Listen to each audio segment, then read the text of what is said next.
Hello, Yeah, I'm everybody. sharing my screen. Welcome to the 2024 ACFL Draft. The Los Angeles Rams are on the clock to kick us off here, and I am joined today by our founder, Johnny Noel. How you doing, buddy? I'm doing fantastic. I'm excited. We're in a good spot with our team, but also just this is my favorite. This is one of my favorite days of the year. The fact that this is our fourth draft now, like I really didn't think we would get it this far and grow this much, and we have so many leagues going that it's just and we keep growing, and it's just really cool to see. And I've always loved the draft, and you guys have made it an even better experience for myself. So thank you guys for that. So, some housekeeping things that we didn't take care of in advance. Okay, so Johnny, you're going to be streaming this in the chat, right? Yep, it's up right now. I'm recording it. Okay. Now, here's the part that we didn't coordinate ahead of time that we should probably have done. The trades part of this. We need somebody editing the sheet on the back end. Is Bird around? Yeah, he's here. Okay, so Yeah. did we talk to Bird about how to do this? I'll DM him. It wouldn't be the ACFL draft if there wasn't a couple of hiccups with the broadcast.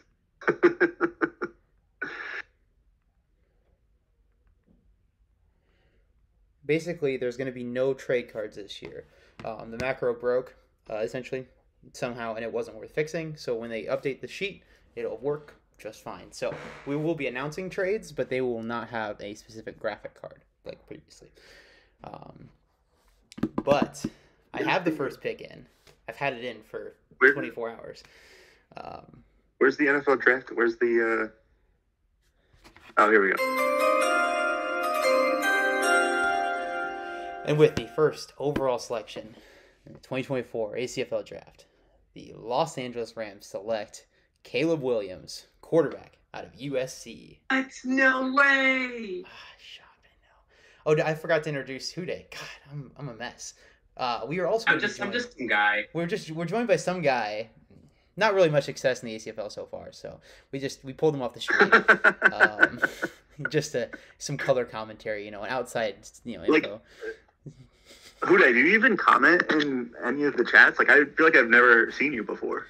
I went through the fan roll and I just DM'd all of them, and he was the first one to respond. I'm so glad you used the pink phone for Caleb Williams.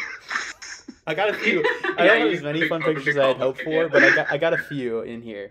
That was perfect. So the New York Jets are on the clock. And we aren't going to spend a ton of time here either. But I wanted to talk a little bit about Caleb and the Rams because things haven't gone great for the Rams as of late. Just a rough season for them. Kind of coming down from trying to win it all and falling a good bit short. Just wasn't how I'd hoped it would go. They moved on from Stafford already this summer, paving the way for Caleb here. They're going to have some work to do for sure. I mean, this is the worst roster in the league.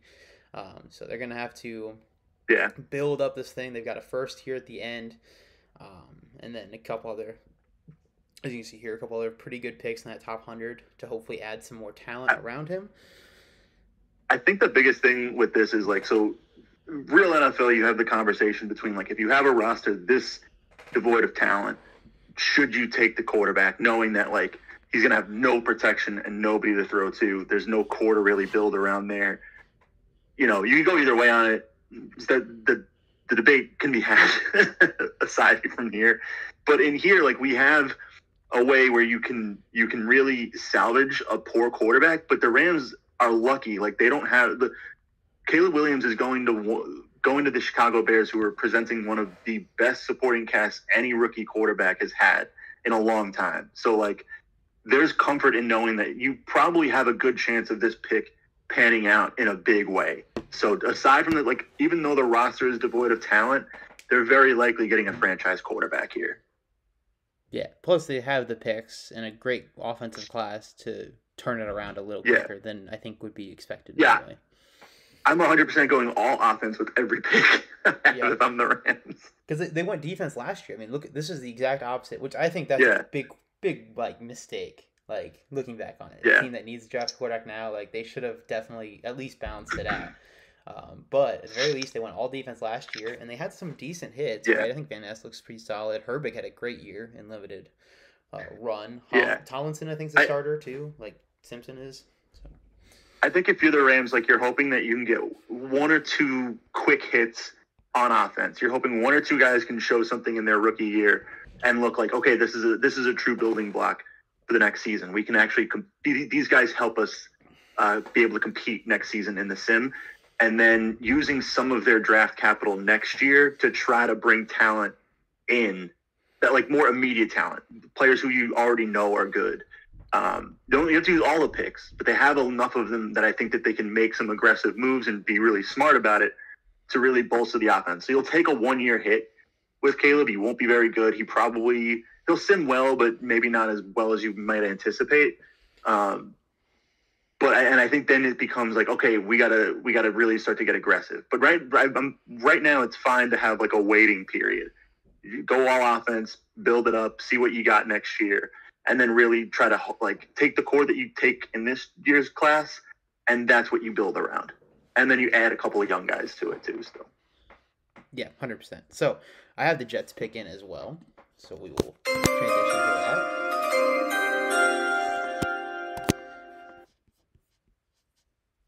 And with the... Oh, wait, my thing's finishing the script here. Okay. Well, we're loading. I don't know what we're loading. We're loading. There it is. Do it backwards order. There you go. All right, with the second overall pick, the New York Jets select Drake May, quarterback out of UNC. And I will give the floor to you, sir. Yeah, I'm very excited. Drake May has been my QB1 for a while now. I loved him last year. Part of the reason why we made the trade down from, well, I think it was 9 or 12. I can't remember which one it was now. To trade down into the second to get the Tampa Bay pick that ultimately helped us get this pick was because I was like, I just want this kid. I think he's fantastic. He's raw for sure, but that happens. Like I keep forgetting that he only has 2 years of playing time in the last 4 years because his senior year got canceled because of COVID, and then he sat behind Howell as a freshman. So like some of the footwork stuff makes sense. Like the air raid also didn't. The offense that he was in didn't really prioritize like timed footwork, like really structured footwork. And looking at his pro day, I know it's just the pro day, but the footwork looked miles better. So that was encouraging. Like, I don't know if that'll hold up in his rookie year, but it was at least like made me feel even better about this pick and the team that we have and getting a chance at like a real franchise quarterback now who can push the ball down the field. He can be aggressive. I think it just really raises the ceiling of our team for the next, 3 to 5 years. Yeah, I mean, the confidence and feel over the middle of the field is the biggest pro for him. Like, as far as, like, a true building block for his game, like, he has a great understanding of the middle of the field attacking that, which is the hardest thing to attack. So you just got to clean up a lot of the easy stuff. And there is a good bit of it to be concerned about. But, like, again, he does the middle of the field stuff instinctually, so... And the biggest thing to me, too, is, like, you look for, like, some level of some of the nuanced traits and tools that the good quarterbacks in the league use. And, like, some of those are, like, where his eyes go after the snap. He's reading the safeties. He's reading the linebackers. That's, like, a thing that a lot of young quarterbacks don't do. You'll see them a lot of times. And Drake May does this, and NFL quarterbacks do this. But there are plays where, like, your eyes have to go to the safety to actually read it. Whereas in college, I've just noticed this over the last few years. A lot of times it looks like a guy's making a correct read, but his eyes just kind of go right there, which is a good thing. Like it could be that he's just processing pre-snap, but you still want to have the ability to hold that safety with your eyes because, if they're in, cover 3 or whatever, if they're whatever defense you're in, like if your eyes go to a certain point, the safety can jump that route.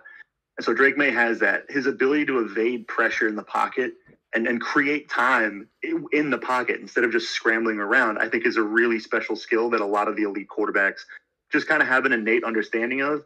And he handled the protection assignments at North Carolina. So, like, that's something that a lot of young quarterbacks don't do. Yeah, it's just the spoke is where he goes in real life, essentially. It doesn't look like number Yeah, two, which I don't know. I mean, listen, people like the landing spot for number two, but it's a new owner, that sort of stuff, new regime, but also yeah. it's still the Commanders roster. The Commanders roster is the thing. Like, I think they have the assets to attack the offensive line. I think they have the assets to attack the offensive line a little bit in this draft, and it's a good class to do that. And Terry McLaurin's a good receiver. I like Jahan Dotson as a good young receiver. So their roster really isn't the cause for concern. Like, it's on par with a decent situation for a rookie quarterback. The thing that concerns you is Cliff Kingsbury and the just the new staff. You don't know how they're gonna do it. Yeah, well, that's the other thing, Cliff, but there's a lot of Commanders related history that they've got to overcome. Yeah. I do think that I know that Adam Schefter has said Jaden Daniels is going to the Commanders.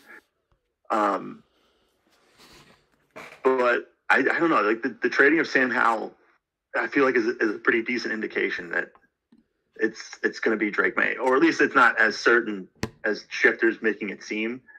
To be honest, like the dream scenario for any of these quarterbacks outside of Caleb is they fall to 3 and the Patriots trade with the Vikings for that player. So, I mean, that's the end game for me. That's what you're hoping for. But it's also too risky that he also might be the guy that the Patriots want. Yeah, Drake May in New England, you bet. We're here. Little nervous laughs. I'm in chuckles. I'm in danger. I will say that I do think Drake May is one of the core. I think Caleb Williams the same way. I think that their talent level is just so good that they will figure it out. I do think that they are the Trevor Lawrences, the Josh Allens, these guys who like they have the flaws, and the flaws are still there for even like the first few years of their career, but they are getting better in some areas, and then at a certain point it will just click for them.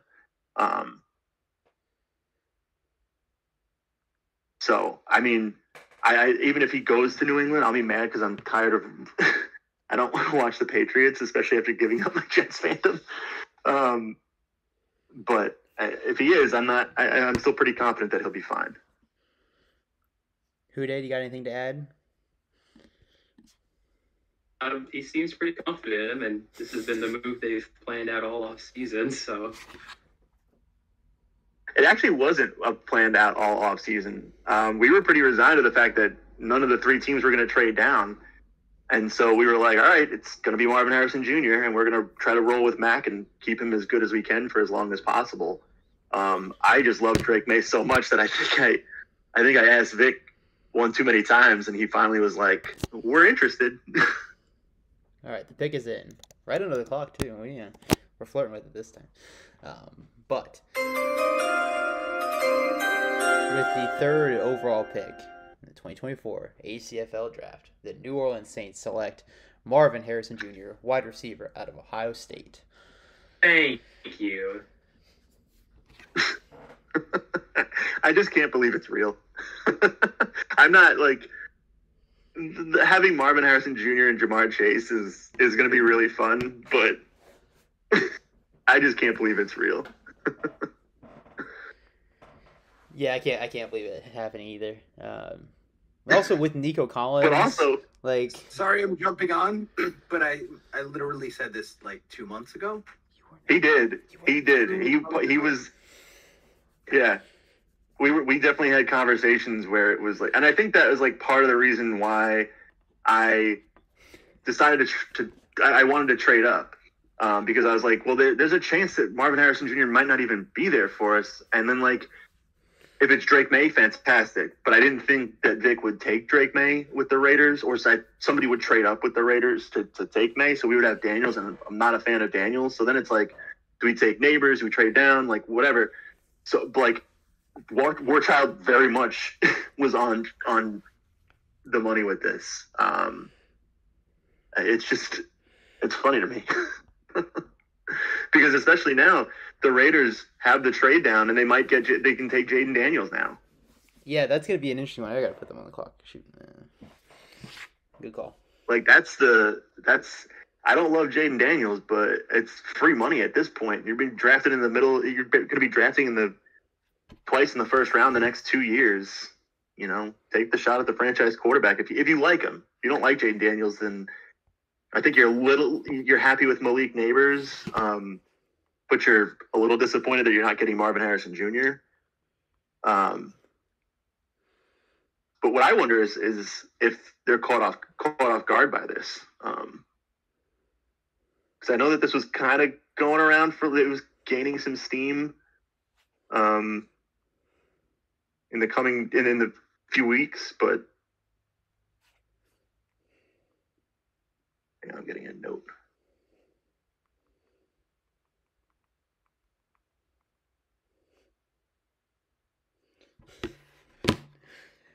Okay. The Raiders asked me a question I was just not prepared for. Like, he asked me a question, and I was just like, I've been trying to figure out other stuff in the back end. I was not paying that much attention to what was going on, so I was not ready.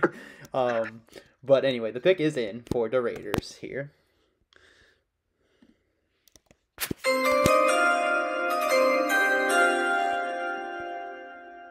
And with the 4th overall pick in the 2024 ACFL draft, the Las Vegas Raiders select Jaden Daniels, quarterback out of LSU. Yep. Oh, we're 4 for 4 now. You bet. Yeah, that's I gotta know, like, did they know this was gonna happen, or like was there a few days of like, I can't believe like we traded down and got Jaden Daniels, or was this like on the clock? You're kind of like, I mean, I don't know if it would be necessarily on the clock. I think they probably had a feeling this was happening for a few weeks, but maybe not when the trade actually happened. Yeah.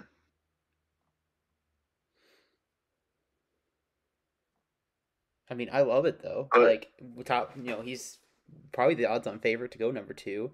He fits that system very well, in my opinion. Like, if there's a system in the NFL that we've seen work at least reasonably well, not like the perfect system ever, right? Like, they had their faults, but a system that we've seen work reasonably well in the NFL that matches his skill set very well also, I think he has a good chance to hit the ground running a bit for the Commanders.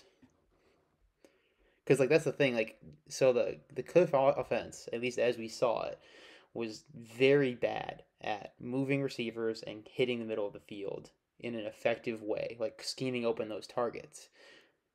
But that's not what Jaden does either. So, like, when I talk about Drake May there, it's like, it's a little bit, like, mismatch of skill, right? They want a guy to point guard it, deliver the ball on this underneath stuff, which I think Jaden will do very well, and hit these, slot fades, deep outs, that sort of stuff. I think he did pretty well at LSU with the weapons he had. Yeah. It's definitely a fit. I just think that there are issues that really, like, I don't think he processes the field particularly well. I don't think he evades pressure particularly well. I think that he is good at scrambling. He's a very good running quarterback. But I think in the NFL, I think he had a lot of time to throw. I think the LSU offensive line was very good.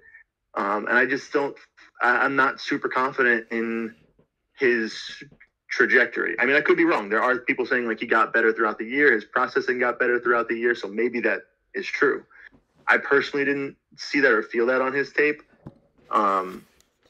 But I mean, if he goes to the Commanders, I think they have a chance. Like his processing has gotten way more sped up, way better at seeing these tight windows. His big time throw rates up tremendously, and it's been a progression of that, not just like an outlier as much. So I can 100% see the positive trajectory from him, and that sort of thing. So I think that trajectory-wise, I actually think you feel pretty good about where he is going. I don't. But all right, we do have the pick in. All right, let me get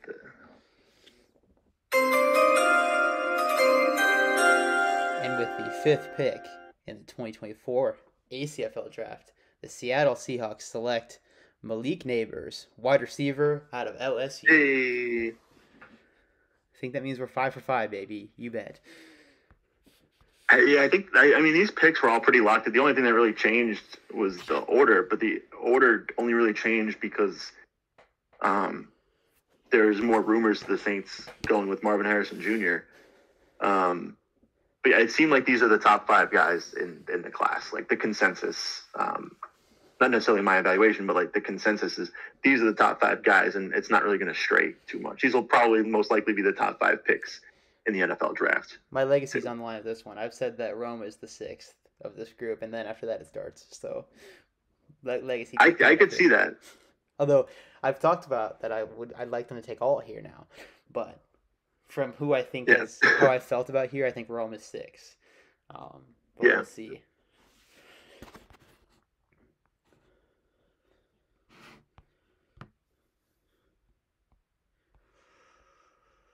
So it's who's on the clock now? Carolina. Yeah, we're not gonna have 2. I have a draft board from the Colts when they're up, so we'll get some picks back to back here.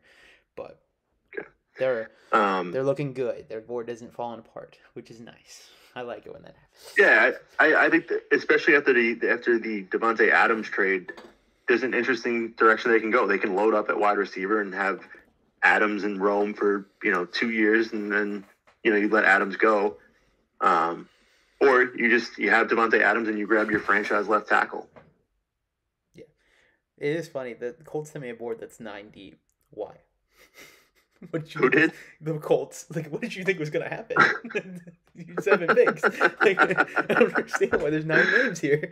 Like, because it's different if they sent me like a full thing, right? Like a full first round thing, just like, here, this is what I have, right? Yeah. They cut it, but they cut it down to 9. I don't know. I'm just roasting. He's not even here to defend himself. But like, I don't understand it.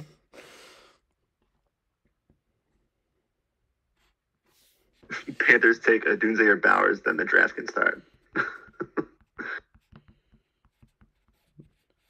Yeah, I don't think it's Bowers. All right. The pick is in. Hang on.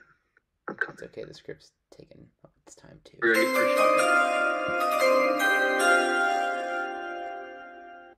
Okay. The script is dying on me. There it is. Hey, it's okay. Sometimes on the ESPN broadcast it takes a while after the chime. True. All right. And with the 6th Kudos pick got to walk. in the 2024 ACFL draft, the Carolina Panthers select Rome Odunze, wide receiver. Oh, that guy! I said it. You bet. Legacy intact. We all did.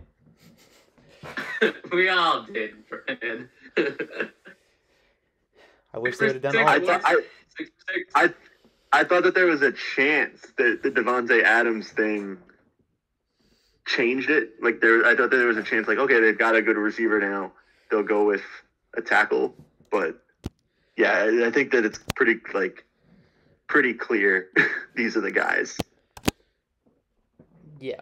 I'm here, now that I'm 6 for 6. Yeah. We all are. Yeah, we all are, but we're also not. But yeah. I really hope the Cleveland Browns. It's just setting up so perfectly.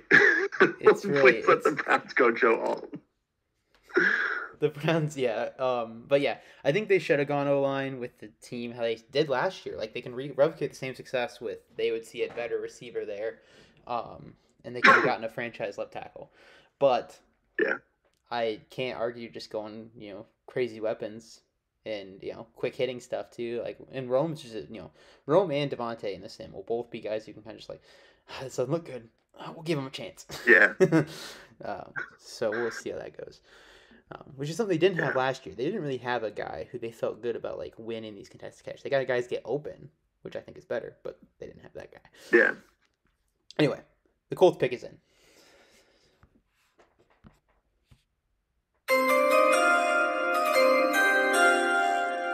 And with the 7th overall pick in the 2024 ACFL draft, the Indianapolis Colts select Brock Bowers, tight end. Yeah, we called it. Georgia. 7%. Oh! I like the Browns are in here saying no. They knew it wasn't. We knew going. it. We knew it wasn't going. We knew this. We made the draft months ago. We're just showing you now. Yeah. I just think it's so funny. We got QB, wide receiver, QB, wide receiver, and essentially wide receiver. Yeah. Like, talk about your premium positions. Draft is scripted, confirmed. So, all right, what do you I mean, I like this pick for the Colts. It's a safe pick.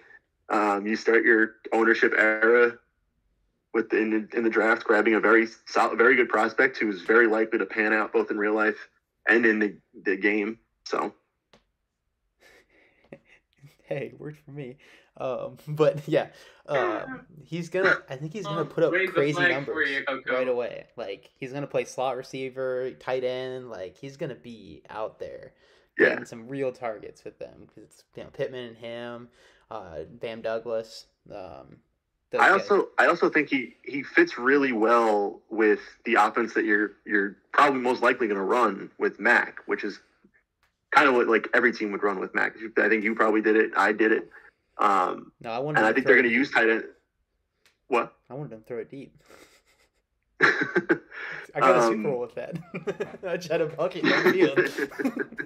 But like you have the like they're set up so well for a lot of like the Dallas, the San Francisco, the Miami, like all the West Coast zone run offenses. They're set up really well for you. You've got the outside guy who can win in contested catches. You've got the really good running back, the good offensive line, and now the tight end to attack the middle. I think they're set up very nicely for the season. All right, the pick is in.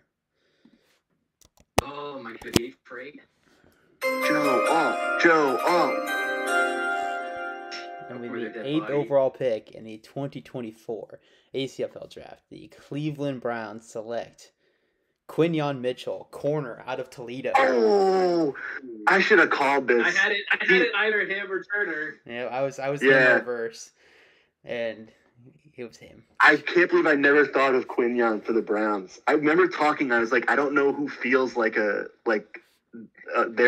kind of a pick. Quinyon Mitchell, 100%.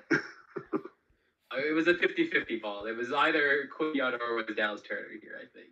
I never thought of Dallas Turner. I thought it was going to be Edge. Or like I thought it would just be Turner or Verse or like whoever they thought the best edge was. So, and this is probably going to be Dallas Turner or Verse. Quinyon, I love this pick. Like Quinyon is a stud. He's awesome. Yeah, agreed.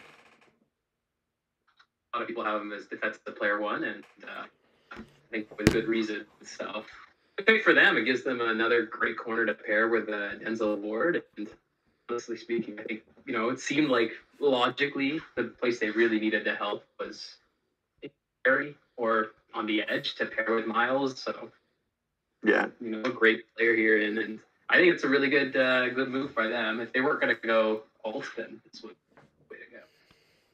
Yeah, Quinyon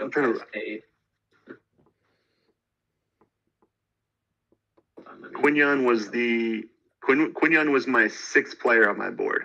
Number 1 defensive player. Oh yeah, speaking of which, I got to update my board. Very Sauce Gardner-y. Okay, let's see here. I had Quinyon as 8. All right, so I liked him more than you did. Yeah, I had him just ahead a lot too, behind a couple of other guys that haven't been taken yet, obviously, because I didn't have quarterbacks this time. I told you there were going to be so many trades going on here, so this is where it might happen. We'll see. I think it's got to be one of the edges here. Oh, They're getting their choice of edge 1. Yeah, I definitely think Edge is most likely to play here. Right. Time they got 5 minutes. They got lots of time. Pass on Daniels. They had Kyler, so go round. Yeah, Porchow's right. The rounds flown by quick, but I think these were like the most like surefire picks so far. Yeah, I mean it's been pretty chalk. So when it goes chalk, it's usually fast. These were the guys we had in our top 10. It's not been surprising yet. The top half of the first always usually goes pretty quick. It's easily like our shortest day. No, just because they all at least ended up like about the same actually in the end. Really? Yeah. I feel like I don't. I feel like the first round is always like because the first 15. What? They all ended around 1:30. Huh. Yeah, it's Well, weird. I think that's because the trades. Yeah. The trades, if anything, slow us down in the first round. Yeah, it's been the trades. But yeah, it's just they've all ended around the same time. Yeah. Which I have not gotten the pick from Xeon yet. We gotta be getting close, right? Oh, there it is. Okay, I got it. Also, I only pinged him 3 minutes ago. I just thought it was forever. So, whatever. Concept of time, not a thing. All right. The pick is in, though, so you can do the chimes. Here we go. And with the 9th overall pick in 2024 ACFL draft, the Seattle Seahawks select Dallas Turner, edge, out of Alabama. Steele, have you watched Legend of Korra? Yeah. Every time that you need to tell me that the pick is in, you just need to be like, Uli, do the thing. Julie, do the thing. Nice. But okay, yes. Yeah, aside from that, Varric is him, for real. Yeah, we're very professional here. I like this pick for the Seahawks. Dallas Turner he was high on my board. I know I told you something different, but I did a last minute change. He is the second defensive player on my board. He is my edge one. I knew you were alive. He's number 9 up. I never took you for a I was telling the truth when I told you that at the time, but I was going through the beast and like just going through my board again, and I was like, all right, I'm giving a slight edge to Dallas Turner. So I like this pick. And really, I think if you're Seattle, like you get an elite wide receiver, and this aggressive trade up that they made like 2 weeks ago to get the 9th pick, it pays off. You get an elite wide receiver, and you get your edge one. So you give your offense a big burst, and you fill a need on defense in a really fantastic way. I was expecting McCarthy's falling all the way to 10. Will he fall further? I mean, he's going to fall further than 10, I'd imagine. No, the Giants are going to replace him. No, is anyone going to trade up? The Giants need a Brock Purdy replacement. Oh, it's so true. They need a QB1. That's right. right. They have a Can't just trade your QB1 and not have a replacement ready. Yeah. First, maybe? Must be it. If it's not old, it's got to be plus 2. Is there high? Yeah, it's got to be Joe Alt. Or I think they're going tackle here. Yeah, it's Fuanga or Alt for me. Yeah. Right tackle or flip the guy to right. No, it's got to be Alt. Which, I do Alt. I 100%. Like, I just move him. Or it's a layup here. Worthy. Yeah, I mean, I would be... He is worthy of the pick. He's right.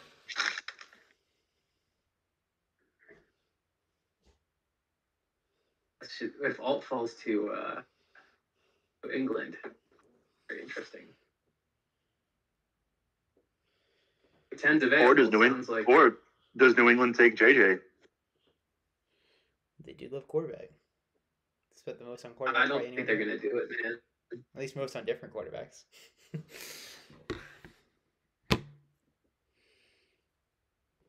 Let's see. Sounds like maybe somebody's moving up for 10, or some trade discussions going on at 10 here. Is there a list of other prospects available?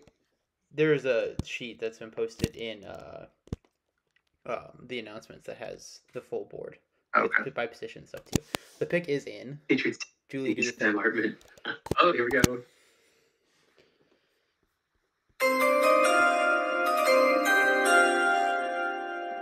And with the 10th pick in 2024 ACFL draft, the New York Football Giants select Olu Fashanu, tackle. Yeah, I knew it was gonna. Yeah, I should have said OT1. I knew Olu was gonna be his guy. I wasn't sure if it stayed true throughout the whole process, but we had talked about him.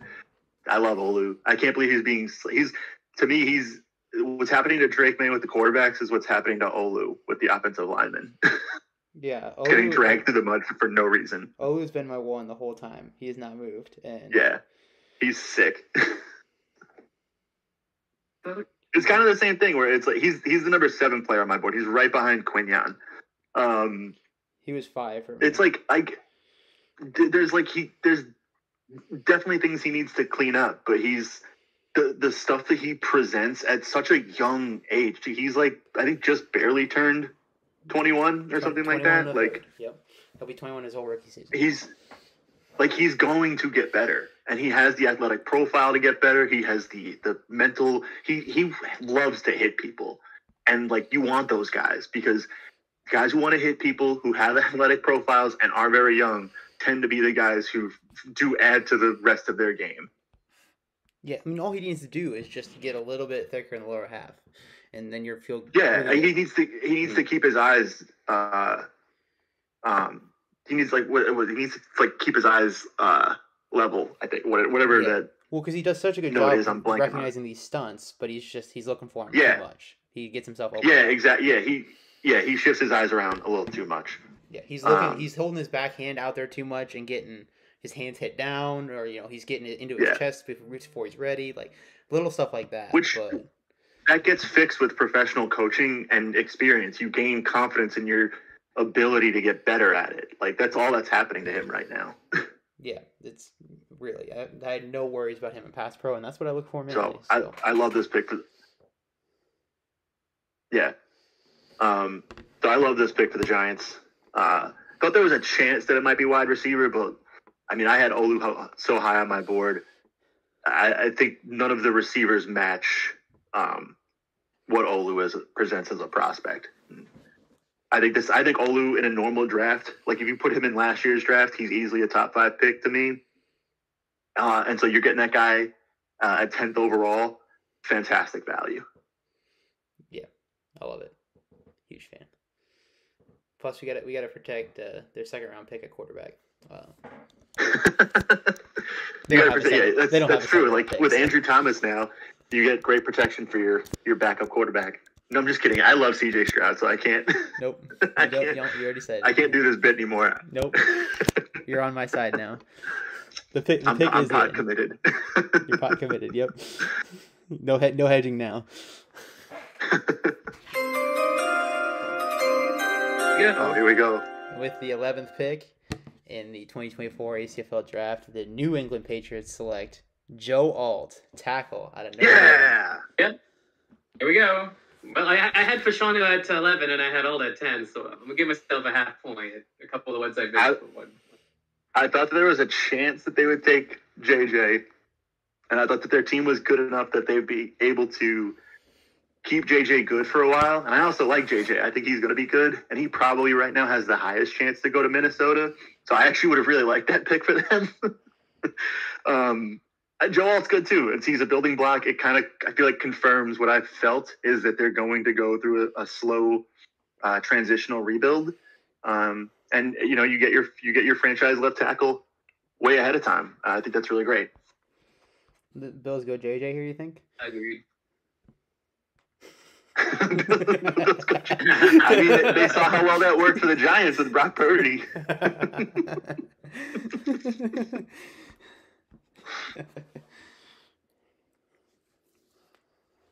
This is where like the consensus kind of changes here. Everyone, guys, who's gone in the top 11, I had predicted would go there, but we'll see what the Bills do. All right. Are we gonna get a different pick? They did have a board sent in, so I was just giving them a little bit of time. I'll give them a couple more minutes before I just make a pick off their board. Okay. But I'm just trying to load it right now. It's going great. Oh my gosh. Okay. Ooh. Big Benson not in the. Okay, I got it. It's not time. Come on. Yeah, we'll go till 42, I think. When did I ping? Yeah, we'll go 42. If they come in, give me some.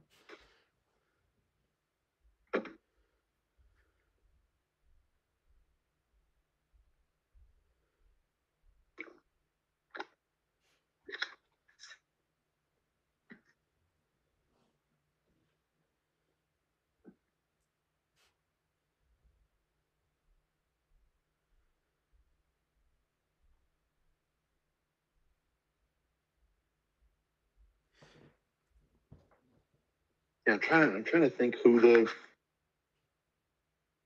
To me, I would just go Fawaga.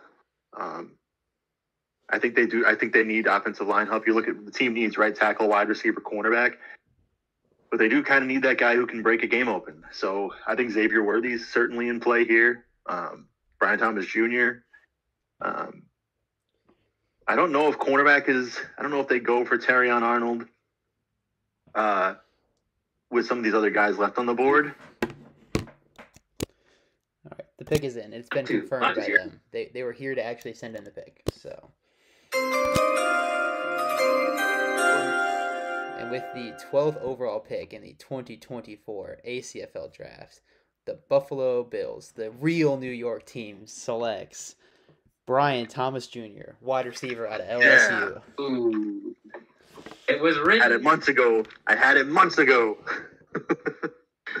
I love this pick. I thought there was a chance that it would be Worthy just because of the speed element, but Brian Thomas Jr. is a fantastic prospect. He's got the size. He has the speed. It's not like he's slow. It's just Xavier Worthy is world-class fast. Brian Thomas Jr. is not far behind, though. So I think this is a really, really nice pick for the Bills that really need to find a way to get this thing working. I think there's some other areas that they can address, but they can do so later. I think they've done so a little bit already in the last draft and in free agency. So you don't pass up the value of getting, potentially long-term franchise wide receiver with Josh Allen. 100% agree. I love the pick. I had it as what I would do early, and then I think with the board how it was, I would have considered a lot too as well, because I have him a decent bit higher. But for the team, it completely makes sense. Yeah. Yep. Houston's an interesting team. Ooh, JJ. I don't think they go JJ. I think because I'm looking at it. I don't know what Baker's contract looks like, aside from the fact that he's signed for the next 3 years at pretty sizable cap hits. But Baker looks to be on the upswing in real life, so they can just hang on to Baker. I don't think they like him, but I also don't think they like JJ. I don't think they find themselves in a situation going forward. I don't think anyone likes JJ. Does anyone like JJ? I like JJ. Yeah, I like JJ enough too, but it doesn't seem like he has any buzz around here. So yeah, he really doesn't. It's really strange to me. How really can he get out of here? I'm trying to think. He probably the next spot he could probably go is 17 to the Broncos, and then after that, the Commanders at 21. The Commanders would have a very interesting quarterback room if they had done it. If they do it. 3 guys. Yeah. Lance, Fields, JJ. Just one of them's gonna work. The Saints could grab him at 27. Oh, for sure. Although, no, they're not doing that. No chance. They got Kyler for 7 years. Is that official? So the Texans sent me this morning that they were going to take Malik Neighbors. If someone else tries to draft him, just say he's already been drafted. Thank you. And so they said to me, well, since you didn't follow my first pick, I'll go with my second choice. Good stuff. That's what got me cracking up in the pre-draft show. For all you there. I was dying. Anyway. With the 13th overall pick, the Houston Texans, who made clear that it was their second choice. Oh, sorry. Come on, Steele. Is this your first draft? It's my first draft. Yeah. Anyway, 13th overall pick, the Houston Texans select Laiatu Latu, edge out of UCLA. All right. And the JJ fall continues. Does he go to the Ravens? Do they move on from Lamar? It would be really funny because they can't get Lamar to sim well, so maybe he's just broken in sim. They just go the complete opposite direction. Just give him to me. I'll fix him.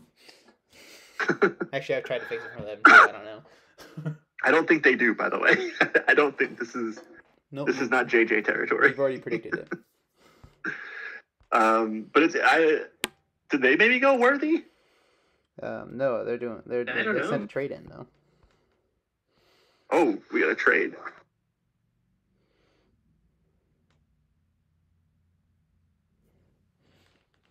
I knew this was coming. I knew it was coming the whole way. There's no chance that this stayed how it was. This has been something that I thought for sure it wasn't gonna ride. What? Yep, it was written in the stars. Wow.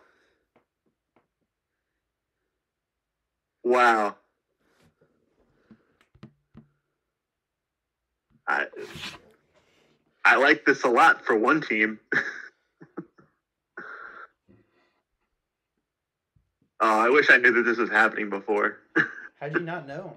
It was everywhere. You had to try not to find it. I was busy, man. All right, trade committee, do your thing.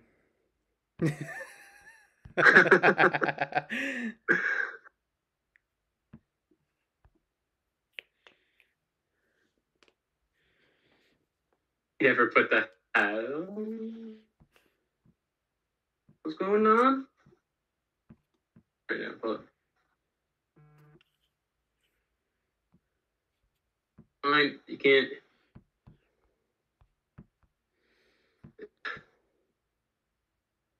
Okay, I'll see you like. Okay.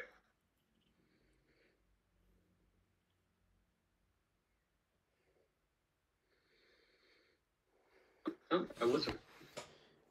Ravens running out of time. No, it's paused because of the trade.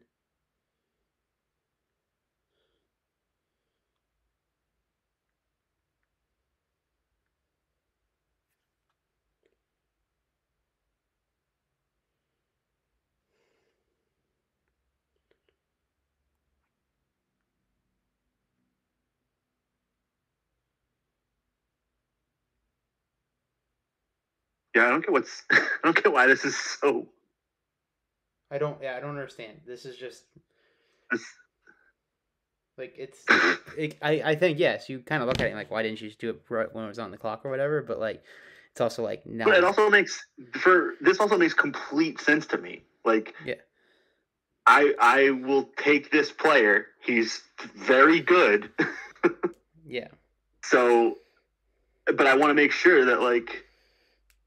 I don't want to just trade the pick because if the guy that I really want then isn't there, now I'm screwed. Like, yeah, I have all these assets, but I didn't get the players that I wanted.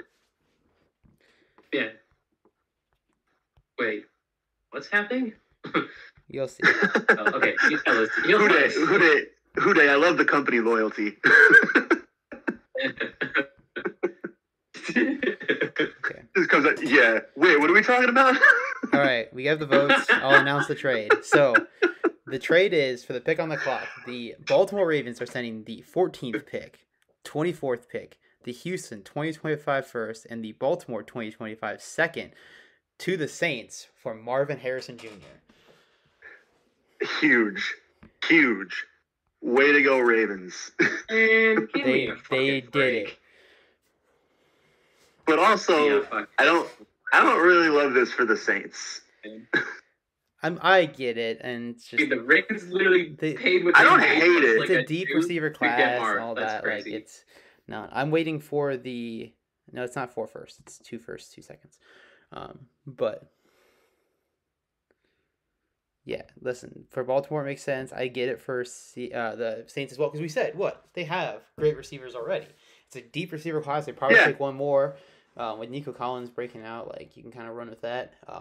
And then you just, because they need players a lot of places, like, and this is a great draft. Like, they're gonna get 2 good picks in this draft, 2 good picks in the next one too. I don't hate it for the Saints. I just, you get Kyler Murray, I would just you have enough picks already. You know what I mean? Like, you have enough picks to attack these other areas in the draft. And like, at a certain point, you have too many draft picks. You know what I mean? Like, you might get to a point where you have to cut guys with guaranteed salary in the next future years as you add more players to your team.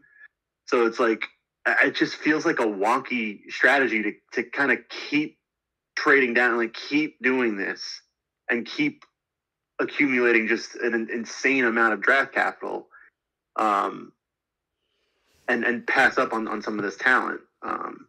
I think there's still plenty of talent they could grab here, but I think that if you're going with Kyler Murray, the idea of Marvin Harrison Jr. and Jamar Chase is really enticing. All right, the pick was in from before. I just was waiting, what are we trying to do here? So the Saints have made their selection. It's in. I'm betting it's worthy. Xavier Worthy. With the 14th overall pick, the New Orleans Saints select Terrion Arnold, corner out of Alabama. All right, they got a good player. You'd have lost your money.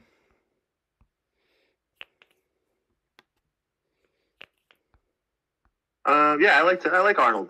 I didn't get too deep into the cornerback class this year, but in my first watch, I really liked what I saw. The little clips and stuff that I've seen, and what other evaluators I've seen have said about him. Like, I like him. I don't know if I like him this high though. I think I would have seen him more as like in the 20s. I think was more of an ideal spot to me for him. The concern I have with him is that, and this is also maybe something that is more a knock on his teammate, but I think it does go for both of them, is that Bama did not play nearly as much man as they used to, and he's kind of touted as this man corner to a degree, a guy who's very sticky and mirrors these routes well, and that sort of thing. I think that's his strength. Yeah, his physical profile lines up very well with that, with the short area stuff. So that's what you're looking at for him. But Bama didn't do it this year with him and Kool-Aid on the other side. And you think, okay, well, maybe it's Kool-Aid that's the problem, right? They didn't do it because of Kool-Aid. But they've done split field stuff. Zone half, man half. They are the pioneers of the split coverages. So if they weren't going to do that for Arnold, maybe he doesn't have it as much. But I think he does have an overall athletic floor, and he's so young too. And a guy that put up a ton of ball production this year. I like him in this range. I think it's weird to me for this class, because I have to assess where I would take them in this class, and then I try to fill out my board as like, okay, it's a generic class. It's neither really good or bad. It's just like, I blank slate draft. Where would you want to pick this guy based on like the value of each pick? And so I think that's why I have Terrion Arnold a little bit lower, and that's why my opinion of him has come down a little bit. Like, I do think he's probably a top 15 pick in a normal draft class. Yeah, I have him about 20. So I'm not like high on him by any means. I've got him. Yeah, that's kind of where I had him, 15 to 20, but maybe in this class 20 to 25. Let's see here. But it's not like an egregious reach by any means. I don't even know if it's a reach, because it feels like he was. Yeah, it's not. Yeah, to go to. Yeah, you can definitely argue that he's worth this pick. Like, he's in play at 5 in real life. Like, I think that's real. So really, yeah, I think that's real. So not like 100% locked in. I think he's more likely to go later than that. I think it's more likely to go line first. But I think the corner smoke with the Chargers specifically is very real. And so if they go to 11, I think he's very in play at 11.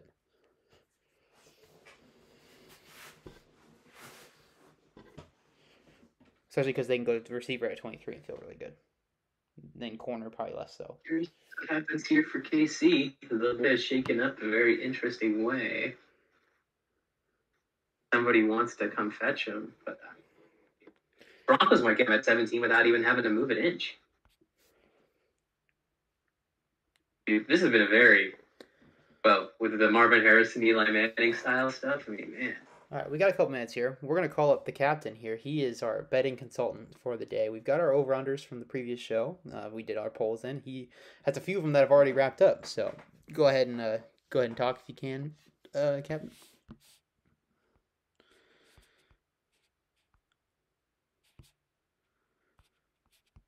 It's not. Let's see. Do we have him? Colin told him. Yeah. He's in here. He's in here. We'll call him up later if he can. If we have him muted or something set up.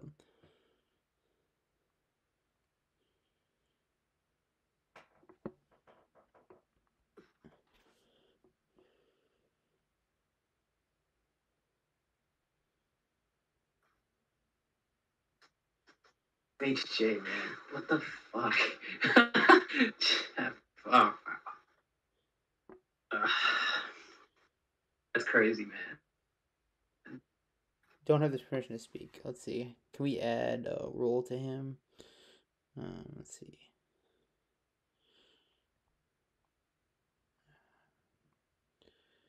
I'm guessing, It is actually bad. I'm guessing it's gonna be streamer role.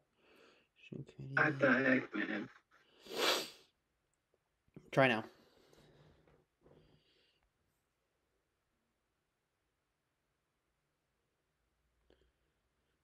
Oh, what the heck? All right. Well, we should have a pick in soon, so we'll have you come up a little bit later, but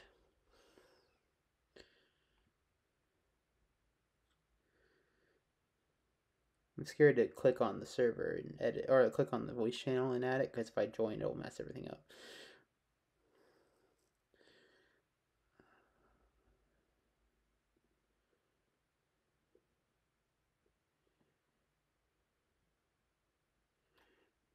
Podcaster.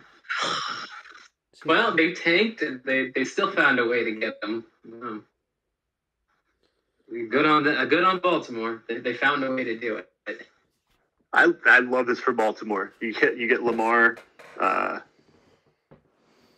You get Lamar, a legitimate Bro, a blue OSU. chip. It's literally just OSU up there. My God. So, I mean, with their trade down, essentially, they move from 6 to 3 for a 2 and a 2. Okay. Right? Maybe not even. Because they got a 1 and a 2.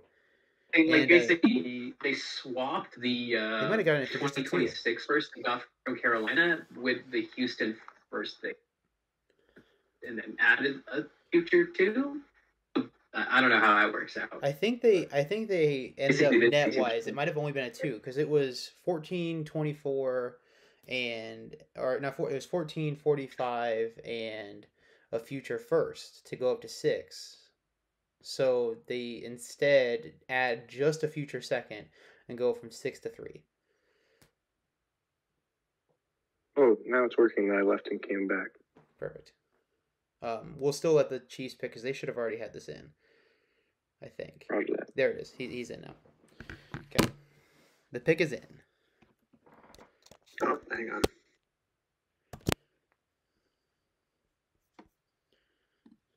Here we go. With the 15th pick in the 2024 ACFL Draft, the Kansas City Chiefs select Talise Fuanga, tackle out of Oregon State. Well, okay. Whoa, that was not expected at all. There's been some surprise picks, man. Holy cow.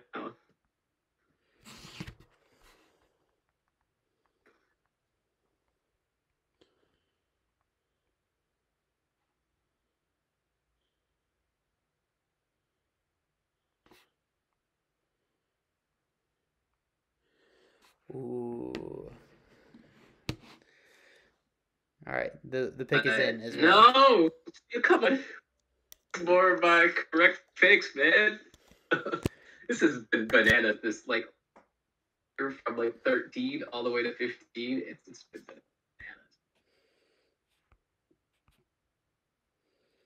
Or JJ just may have fell to Denver, man. This is crazy. All right, with the you do the chimes. Sorry, do the thing.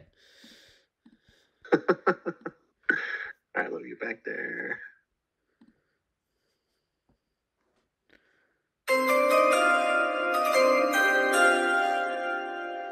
And with the 16th pick, the San Francisco 49ers select Nate Wiggins. Where is he at? Hey, What? look at that. Wow. Nate Wiggins, corner out of I am Clemson. shocked. They got me. I thought for sure this was interior defensive line the whole way, and they zagged on me. Bro, if you're playing the 49ers ground and pound this season. 100%, right up the middle every time. Holy crap. Wow, that's a stunner. Oh, they've been grounded down every year.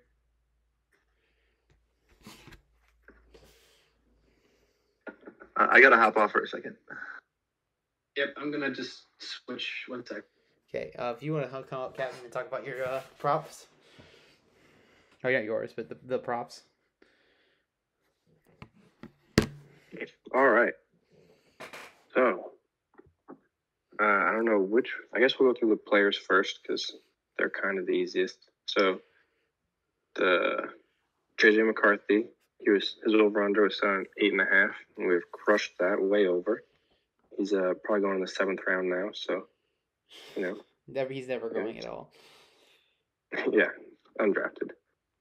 Dallas Turner was 13.5, and he went under by a good amount too. He went 9th.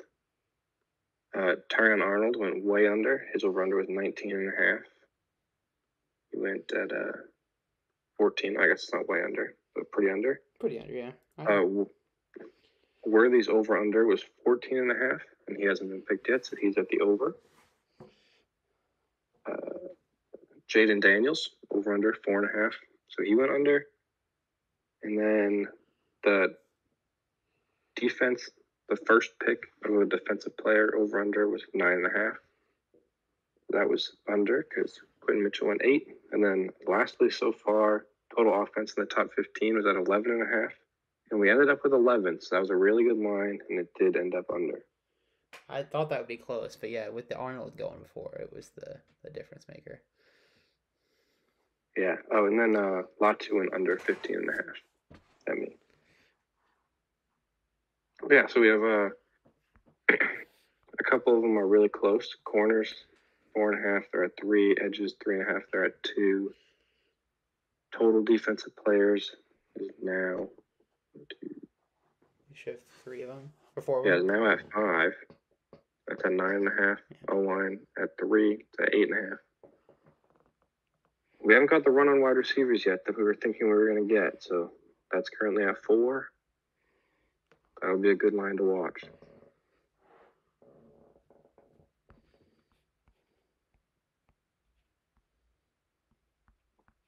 Yeah, that's all we got. Nice. Thank you for the insight, sir. I was not keeping track, so I'm glad somebody was. Also, actually, yesterday when we were talking about it, trades setting at 3.5. We thought it was super, super low. It might be pretty good. We only got 1 so far. That's so true. We only have the 1. Everybody's keep posting in trade discussions, but nobody's taking the bait yet. We trashed that line super hard, saying it could go all the way up to 10. Now we're at 1 still, so. Yeah, we're egg on our face, I guess. We owe Yeah, we AP an suck. apology. If this under hits, man, it'd been the greatest Imagine Vegas win of all time. making a ton of money. They're killing us right now. We're sweating out this 3.5 bet, and we would have taken it at 8. We'd have probably taken the extra odds just to get it up to like 6.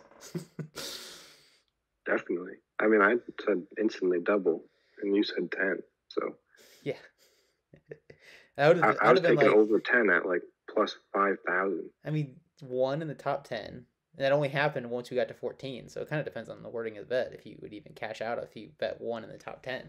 Because you could argue that that's a 14th pick trade, not a 3 pick trade. Even though That is true. So that one would have been a very annoying bet to have made.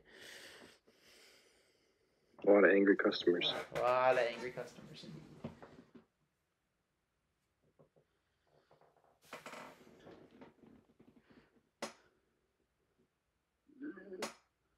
Also, yesterday we talked about the biggest faller currently. It's probably JJ. Yep, JJ for sure. I guess maybe you could consider Joel at 11, but we kind of predicted that. So Yeah, kind of hard to call Joel to fall at 11 because I kind of thought he was just going 10. So I am back. Sweet. Compared to IRL, he could be one of the biggest differences, but Certainly differences in value if he goes, 5, and like even if JJ goes like 6 or something, like there's a big value difference there. But I guess JJ, if he goes 6, is probably still sitting here as a best value fall. That's if he goes. That's why he's in here. Oh, we got it. We got another trade. You bet.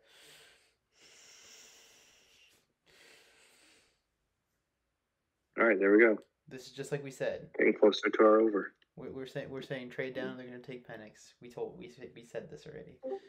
I think I have a feeling on who's coming up. Is it you? No. Is it you?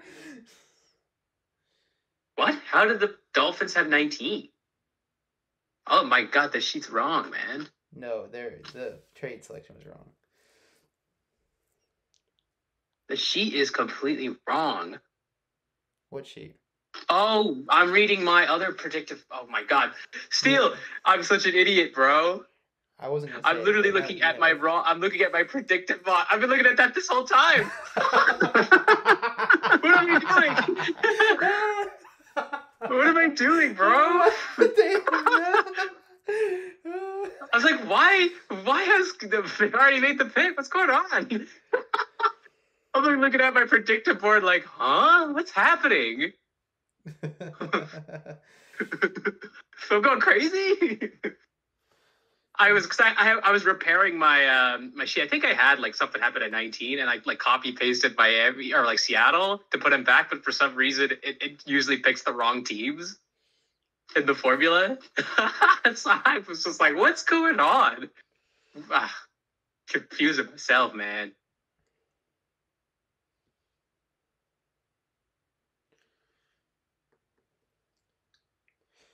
All right, we have a trade to announce. The Denver Broncos, who are currently on the clock, have traded the 17th overall pick to the Miami Dolphins for picks 23, 90, 127, and a 2026 6th round pick. The Dolphins are now on the clock, and they didn't do a good job because they haven't sent the pick yet. Okay, he sent me now. Yeah, like the Jets have pick 21.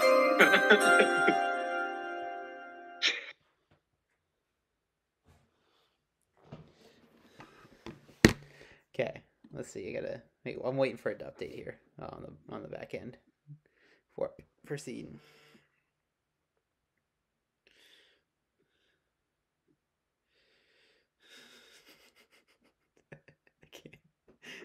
Wait, was the pick in? So yeah, they sent the pick in the form of a question.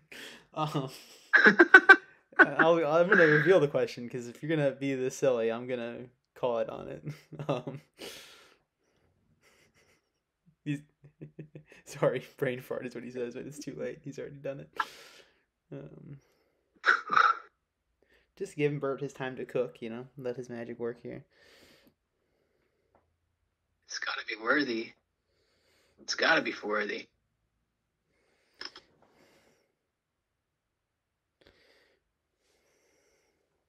Hit me with it, Steele. Well, I'm waiting for the fix to update. Come on. Okay. Yeah, I was working on I was going to do like a super spicy mock draft this morning, but I didn't finish it. But I had like a bunch of trades in it. And like, yeah, I was looking at that. I was like, what the fuck just happened?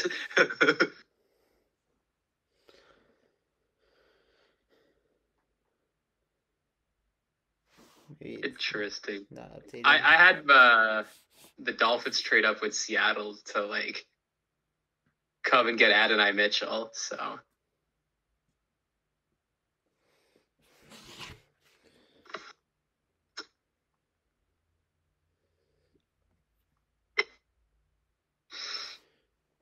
Bro, we're halfway through the first round and it's taken us an hour and 10 minutes.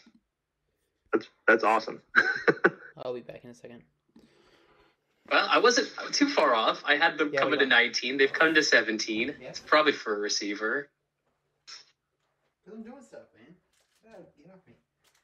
Why? Oh, okay. Oh, sweet.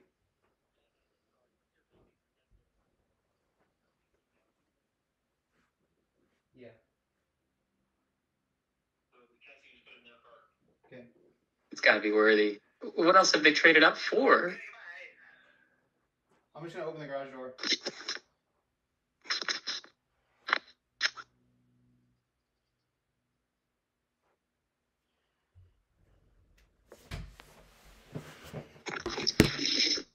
Okay, I'm back. Sorry.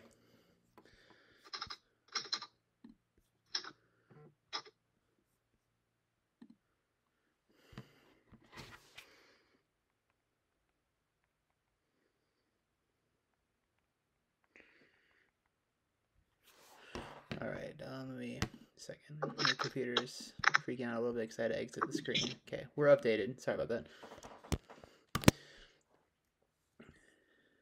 And with the now 17th overall pick, thanks to the trade, the Miami Dolphins select Xavier Worthy from whatever college he's from. Yeah, Texas. They didn't know. I know it's Texas. That's what they said, though. I was like, what the fuck college does Worthy go to? Oh. Come on, man. You're going to pick a guy and you don't even know what college he went to? That's sixth round behavior. For real. Embarrassing. Pause draft. Why am I getting a pause draft? What have you done to me, Bert? Oh. Well, he said that before I made the pick.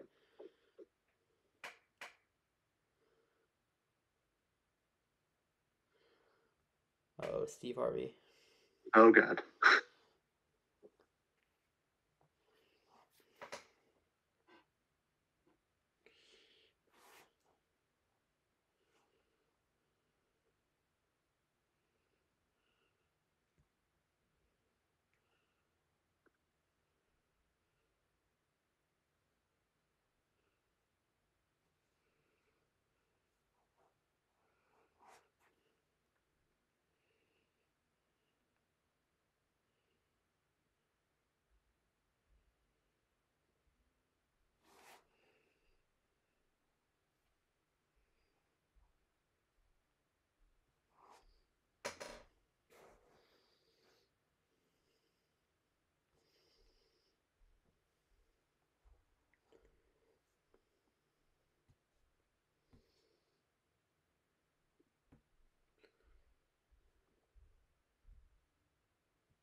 I don't think that's the right one, is it?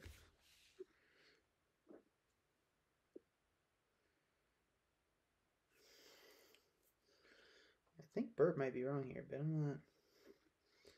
It doesn't look like. Yeah, he's on the wrong sheet.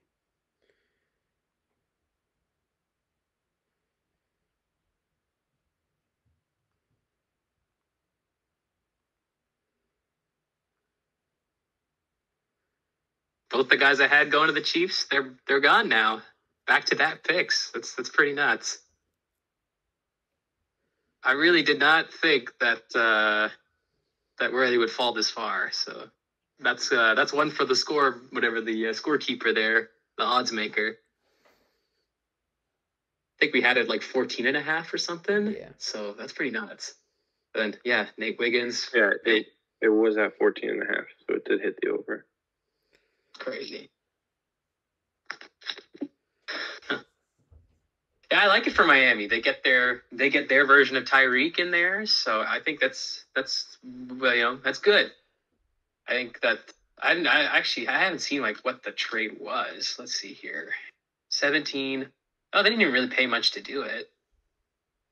So okay, Yeah, it wasn't a huge trade. I really like where I've kind of wavered on how high I would take him, but I mean this is a good spot, and he's gonna be a real weapon in Madden for sure. So, you know who's been getting really screwed right now? It's got to be Detroit, man. Especially if like DeJean goes anytime soon, then they're in some really big trouble. It's like then we got to reach for Kool-Aid at 20. Like, I don't know, man. Yeah. This is not what I expected would happen in the first couple picks here. Is that 3 corners Yeah. would go? Yeah, I did not expect the corners to be gone pretty much by pick 15. It's pick 16, but like I did not expect 3 corners to go in the top 15 picks. Agreed.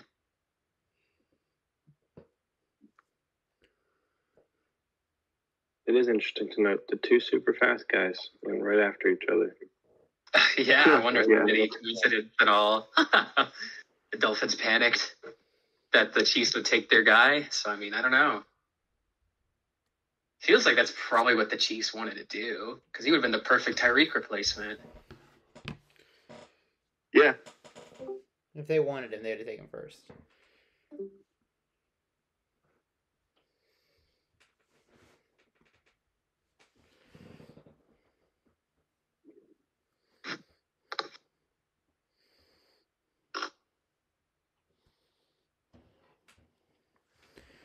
Okay, we figured out the issue. Not catastrophe. Hallelujah. Okay, Chiefs on the clock.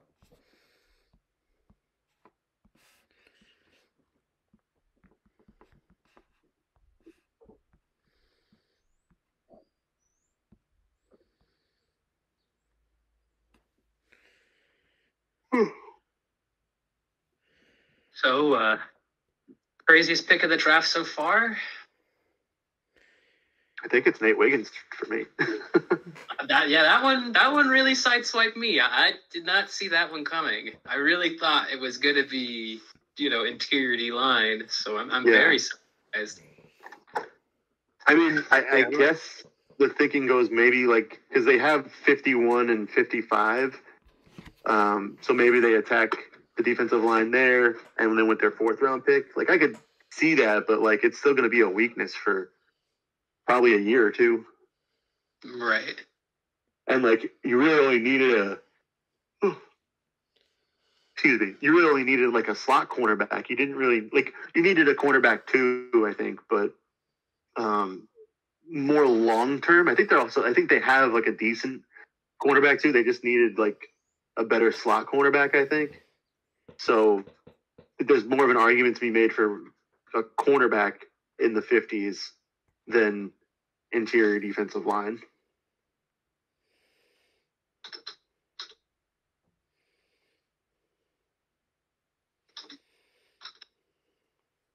Yeah, I think it's that's the thing, right? Is I'm gonna pull up their sheet here. What is their secondary right now? Womack, Carter 2, Dante Jackson, Marshawn Lattimore. But you already have 3 well-rated corners. Yeah. Very surprising. Did not expect that one. All right. Chiefs, you've had all day. Let's get going. Yeah. I didn't put them. What's it? The Lions said they were. Fuck it, we stall. Instead of fuck it, we ball. Fuck it, we stall.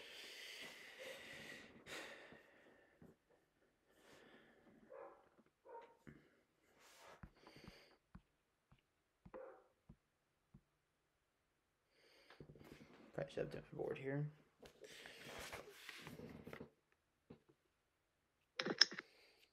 How much time have they got? They got all day, baby. I mean, like, how much time's left on the clock? Well, I don't know. I ping them and then look. I think they got like 4 minutes left. Okay, they got time. Yeah. First, 2nd round player off the board for me. You bet. Xavier Worthy. We got one of them. I just had the receivers like a little bit lower. I had 5 in the first. He was a 1 to 2, so kind of a first. So wait a minute, hold on. If JJ's still on the board, like at 19, is that too much value for Seattle to say no to? No, I mean, if they don't like him, then no, it's not. I don't know, man. Truly, if they just don't like They him, already got then their it's edge. too much All the corners are gone. Unless they want to go tackle. He's going to Detroit.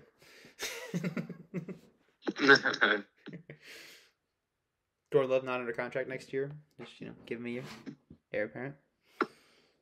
Mm-hmm. That's what I'm saying. Yeah, I hear you.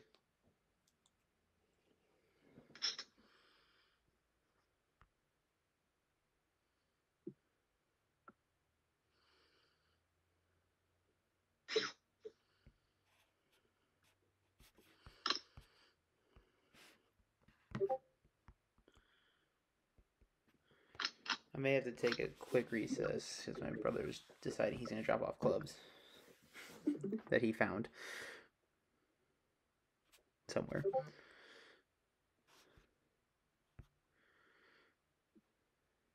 Okay. The clock isn't even moving, right?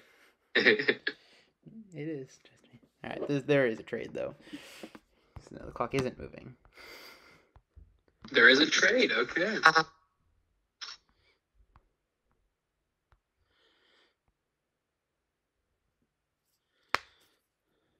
See, folks, I got the news. Got it out of him. This is all just a ruse to stall time.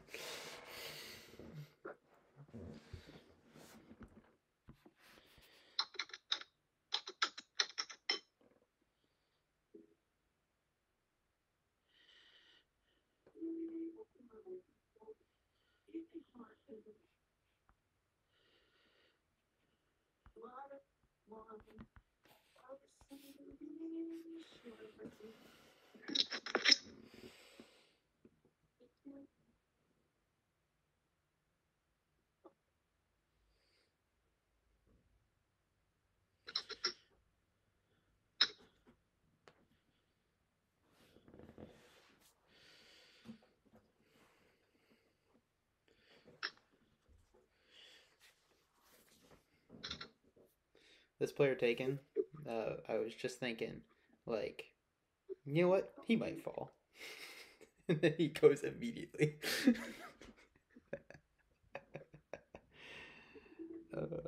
Good stuff.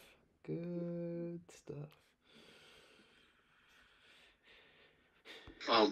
We don't really have a ton of actual messages in here. There's a lot of the trade committee members, I guess, involved, so that kind of makes it. I think we're good, right? I mean,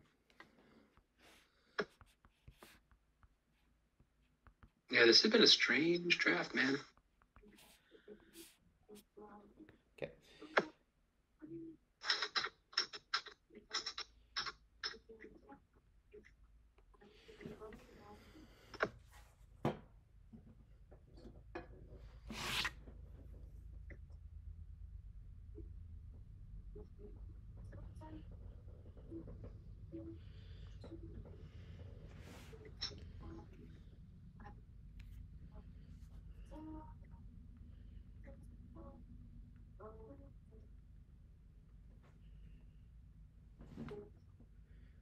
I pinged him to make sure like he put the trade in so it would work, and he responded with, "I DM'd you the pick," and I'm like, "I'm aware. However, I need you to process the trade."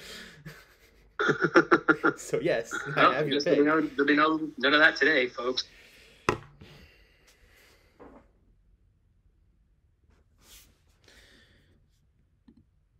There it is. Okay. All right, the pick is in. Here we go. It's gotta be reverse. Oh shit! No, I didn't. So I don't know if I actually said the trade, so I'll say that now. The Giants have traded up to pick 18. They have traded picks 22, 146, and a 2025 third round pick. I don't know if Johnny's actually here. I haven't heard the chimes yet, so we'll just. If he hasn't done it yet. I'm here. Okay, yeah. do the Wait. thing. God. I have to get back. JT time. And with the 18th overall pick in the 2024 ACFL draft, the New York Giants select Troy Fautanu, tackle out of Washington. Ooh. They double up. So I love Fautanu. I don't know if I love going 2 O linemen in the first round for the Giants. I don't hate it. I love the offensive line, and they picked two of my favorite guys. But something feels a little weird about that. Yeah, I think it's a little rich. Is it meantime? I would have liked them trading up for like AD Mitchell a little bit more to get yourself a weapon on the offensive line because as a receiver because you've got your two tackles now. You can piece in the middle more easily, and you've got Jalen Waddle. Give him another running mate to take some pressure off of him, and really you have two dominant receivers, two dominant tackles. I think I like that a little bit more than this. But I don't hate this. You're going to have a really good offensive line, and you have a good wide receiver in Waddle. So it's pretty rich to pay for a guard. Yeah. I mean, he's going to have to be because you took Fasciano and you have Andrew Thomas. So, he's going to have to be a guard. But it's kind of what the Jets did a similar thing. I think adding the 2025 third was that's where it gets rich. I mean, just a 40 probably doesn't get it done, but yeah. Yeah, I think that was it's a bit of an overpay in that sense. But I mean, you're getting a really good player. But I think outside of the 2025 third, the Jets did a similar thing for Elijah Vera Tucker, and that was fine. But it's also because these guys have versatility. I guess Elijah Vera Tucker makes more sense because you could see him being moved out the tackle if you really wanted to, but you're not kicking Beltano out the tackle now. He's 100% going to be your guard, or I don't know if you can't play him at center. I mean, there was talks that they wanted him to take snaps at center. Yeah, you could. He's going to be too good and come in maybe you play him the first few years of his career there or something like that, but he's going to want to be paid like a guard. But the centers are probably going to start wanting to be paid like a guard anyway, but you're probably going to put him as your long-term left guard next to Andrew Thomas. Well, I mean, he's a real chance to play tackle in real life too. So you're going to pay him like a tackle, whatever you pay him at. So I don't think it's I don't think it's like a second contract pick, which is fine. I don't really make picks for second round. Yeah. Anyway, but yeah, I think the trade up's a little bit rich, but I think he goes to Seattle next. That's what I would do. I think it's a little bit rich, but I don't hate the move at all. Seattle would take him as a guard. So it's the same thing. They have a little bit more long term. He has a chance at tackle, and they also could have just played him at right tackle right away and moved Tom in. Yeah. So either way, they had more flexibility. But I thought they were going to take him, personally. Yeah.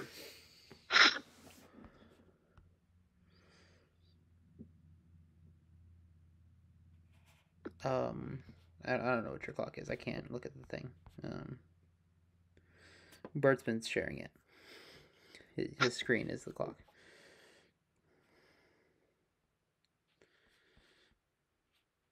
At the very least, it's 4 minutes left.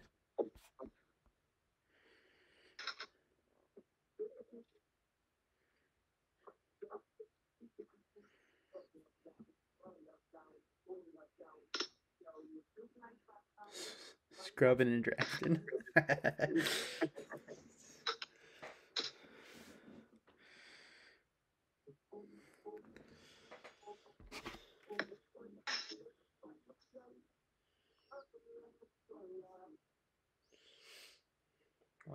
Just Mock would have stayed at 22 instead of going for Purdy. It'd be so funny if JJ goes to Minnesota in real life, and they could have had JJ if he just stayed at 22, but instead traded the Hall for Purdy. This is why you wait until draft day, people. Yeah, seriously, right. Dude, JJ might not even go till pretty late, man. 23, Denver. Yeah. Denver has a pick at 23, man. Yeah. Screw it. We're taking him at 24. No, you're taking Bo Nix. Did you not see the mock? Well, JJ didn't fall as far. JJ is the better version of Bo. No, he's not getting there. You gotta take Bo. If I'm the Titans, I'm trying to get up right now, man. Yeah. Okay. Titans, maybe Texans. Well, they're figuring it out. I'm gonna go meet my brother. I may be gone for a couple minutes. Want to get a future QB in there? But I don't know. Somebody help them. Who else? I don't know how he doesn't know. Arizona could deal their way back in because I don't think they were expecting this.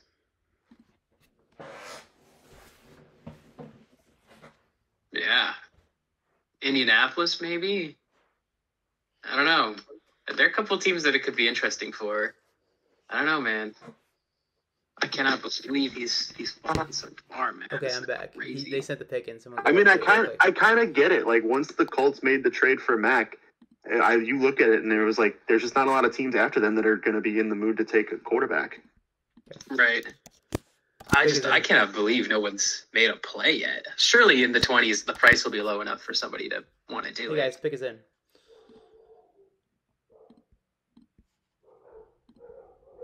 And with the 19th pick, the Seattle Seahawks. Wait, I gotta do the chimes. I gotta go. Come on, man. How many times we gotta tell you this? I'm big. I gotta go. Listen, ESPN even needs a second sometimes. With the 19th pick in 2024 CFL draft, the Seattle Seahawks select J.J. McCarthy, quarterback out of Michigan. Oh, I like it. Yeah, and they needed something after Russell Wilson, so they take a shot at JJ. And this is good. It's a good value play.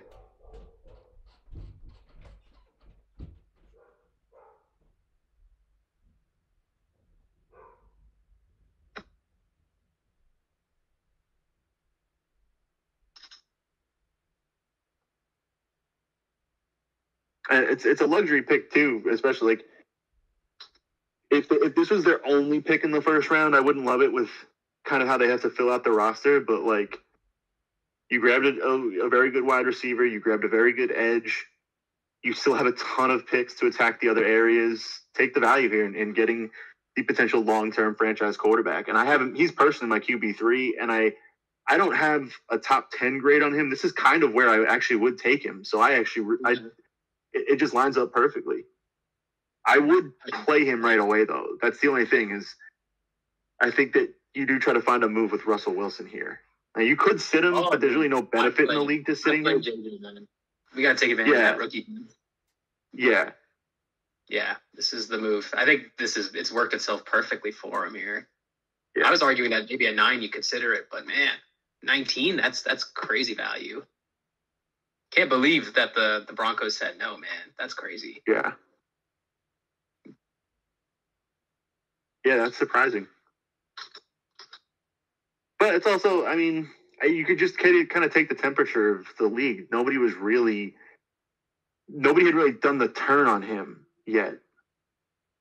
Right. It was all still kind of a negative perception of him around the league. Like anytime somebody tried to hype up JJ, the bit was like, oh, all right, you like JJ. There's only like a handful of people who were even just like, no, I like he's good.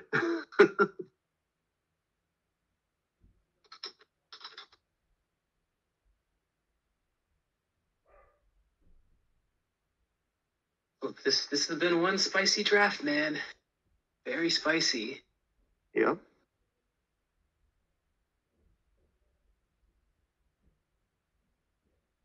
This is kind of what happens when you get trades. You know, guys, you don't expect the 3 cornerbacks to go so high, but you don't know how their boards are, and if you know the receiver that they wanted went, earlier, or what the tackle that they wanted went earlier, like that's how these things happen. Yeah.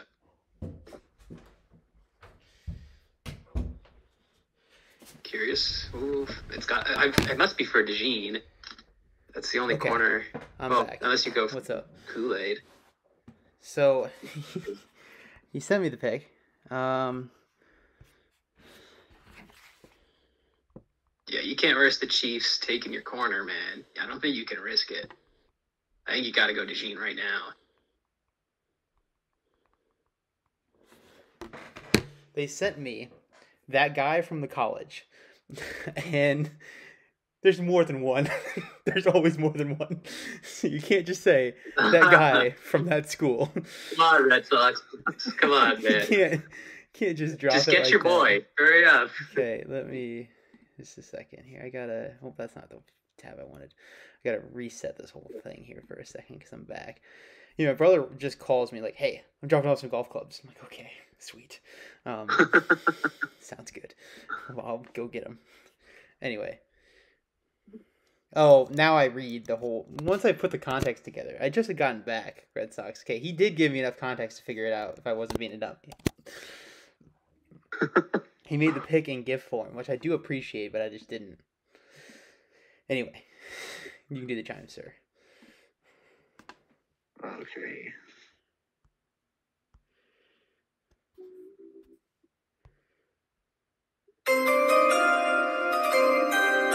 And with the 20th pick in the 2024 ACFL draft, the Detroit Lions select Kool-Aid McKinstry, corner out of Alabama. They sent the Kool-Aid guy as a meme and said that guy from Alabama. And I just read the guy from Alabama. And it was just like, there's Latham there too. You can't. I gotta hop off for a second. Confer for my next pick. What do you mean? You don't pick for like 3 picks. It's like an hour.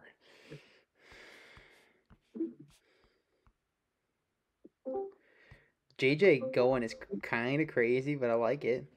You know? Zion just said, keep my tab open in this trade ticket. You love to see it.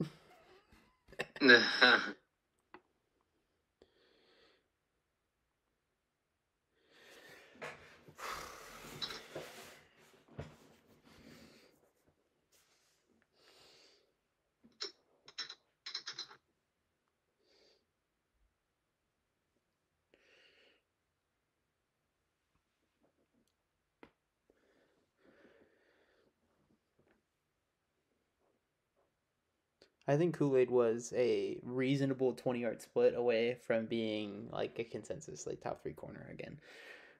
Just because he would have put up like a great time then if he doesn't fall apart in the mid-20s. But yeah, I think he's a good pick. I would have taken him at 28 probably. But we're already at the over for corners taken, I think. Or for corners expected to be taken. So defensive players is looking pretty good for over, though Verse is still sitting here. As well as Chop.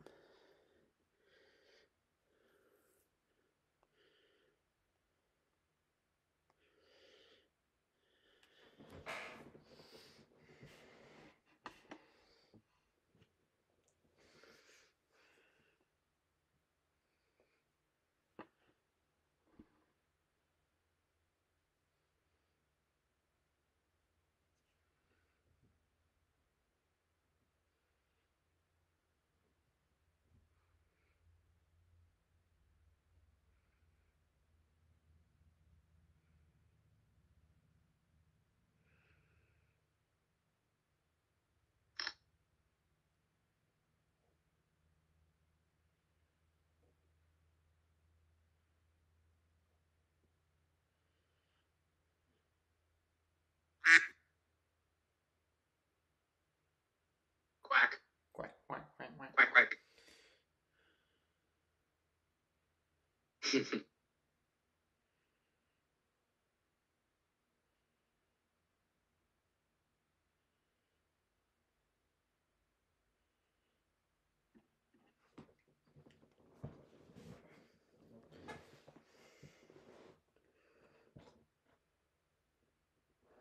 Ooh.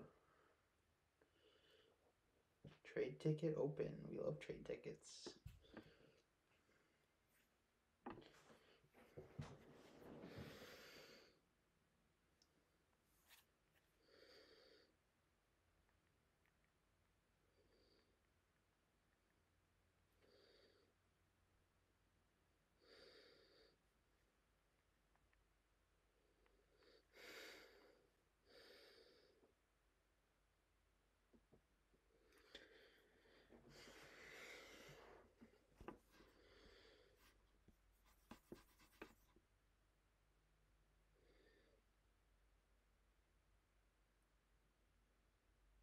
To a 20-minute adventure.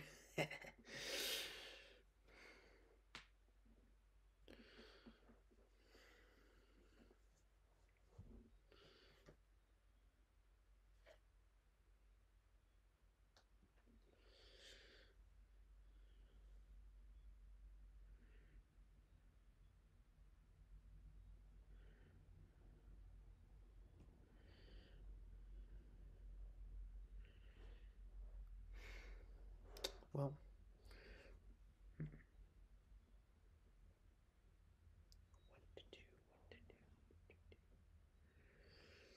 I'm just trying to fight my intrusive thoughts right now.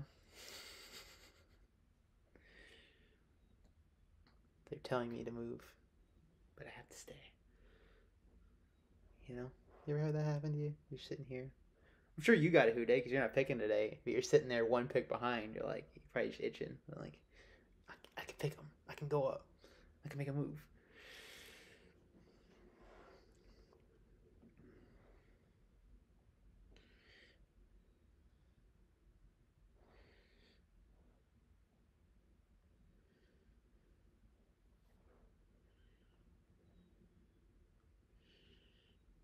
So many indeed.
We're just waiting on teams to submit.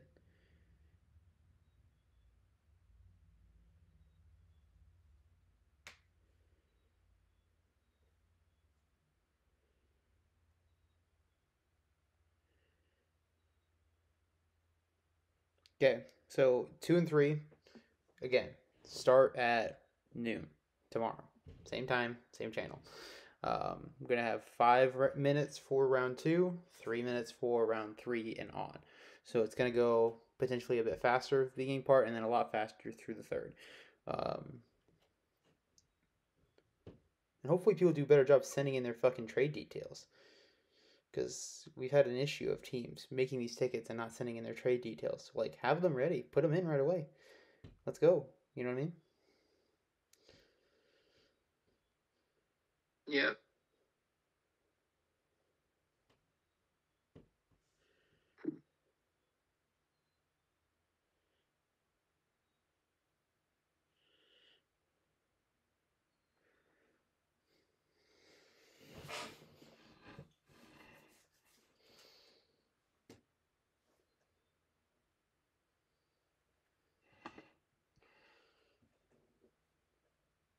Okay, well, there's no trade. There's no pick. So, whoever picks 22 can come in and make a pick.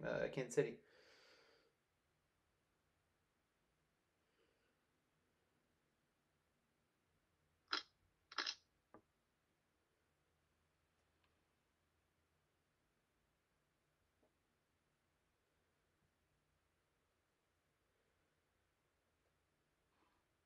Okay, well, there's a trade, but I haven't gotten a pick yet. So, if Kansas City wants to send in a pick. All right, I'm back.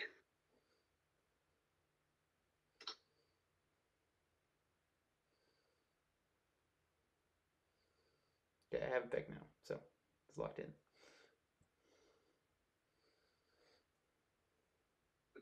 Oh, you have the pick? Yeah, I do have the pick now. So, we're just waiting on the trade to get approved and sent in. But we had a trade. So, little I didn't know there was a trade. premature chimes.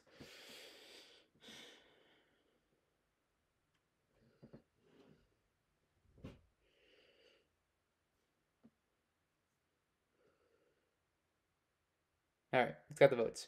The Commanders are sending pick 21 to the San Francisco 49ers for their 2025 first round pick and their first second round pick this year, pick 50 or 51. I think it's 50 with the move up, but 51 I think is the slot. We got it sent in, so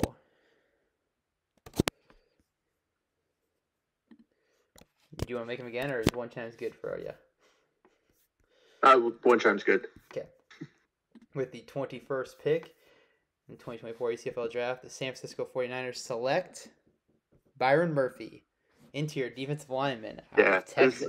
Okay, I really like this move for them. They're in a win now situation. They grab themselves a good cornerback. They grab themselves an interior defensive lineman, and they still have a second-round pick to grab another interior defensive lineman. So I like this for them.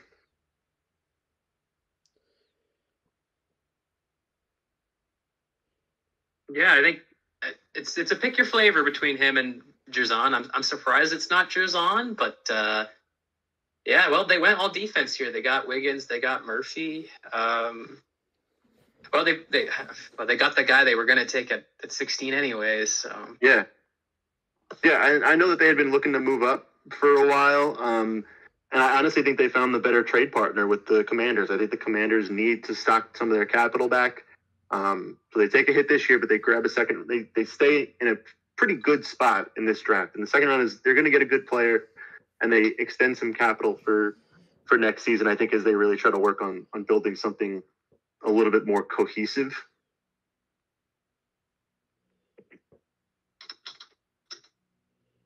And for those people that care, that trade does make it so it hits the over for our over-under on trades.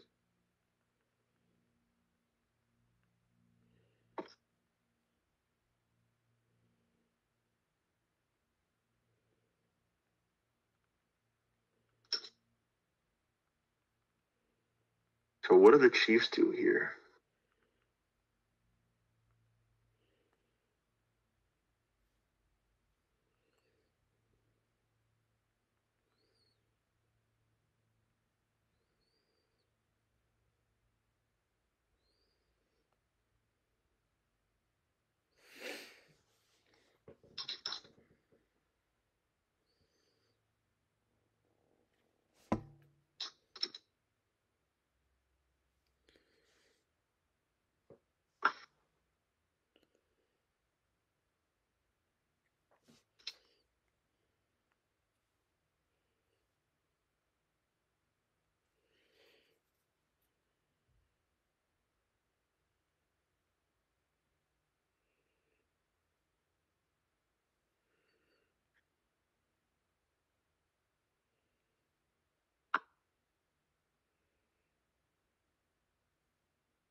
Looks like we got a trade sign.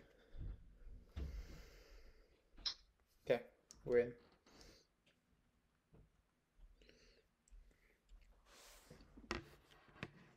Just gotta wait for it to get accepted, essentially.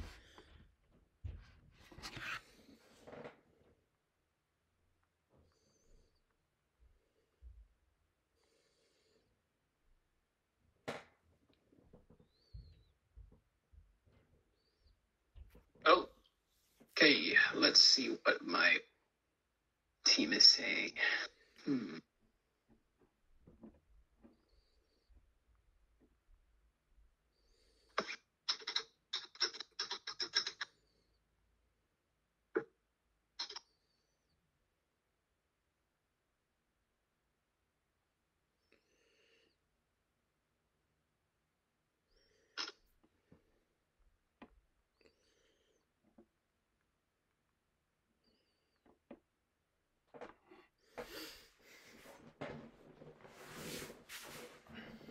So who else is coming up? We got Denver, Kansas City, New York, and Baltimore.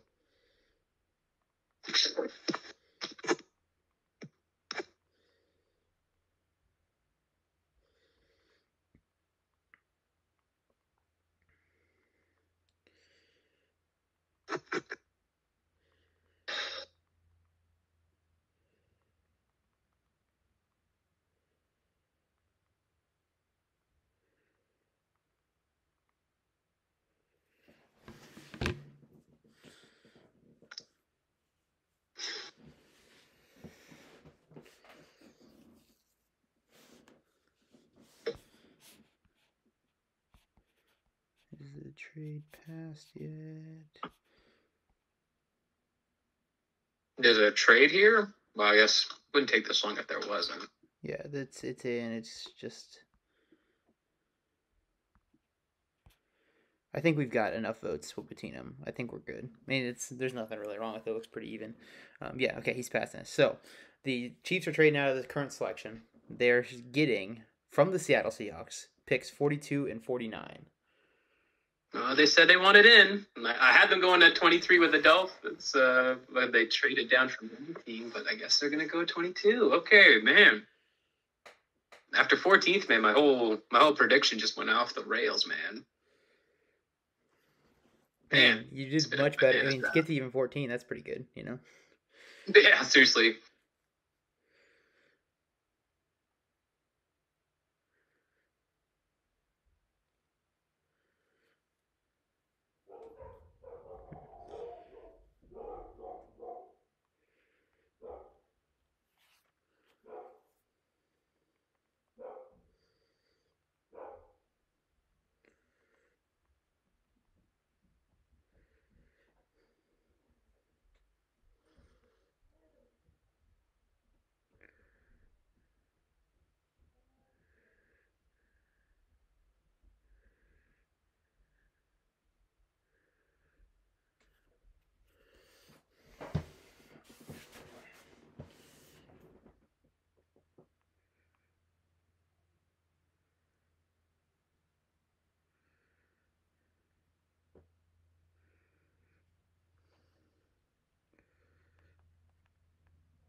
Okay, it's up. Sorry, I missed it being up. Nothing.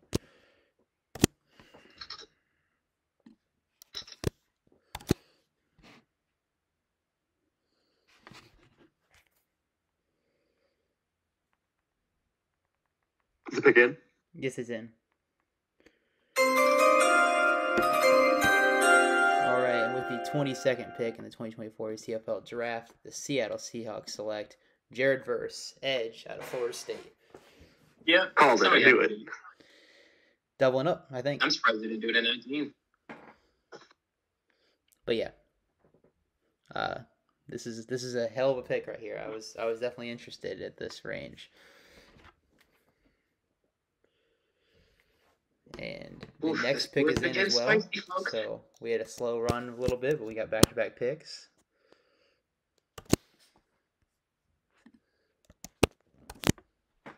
Oh, the pick is in already? Yep.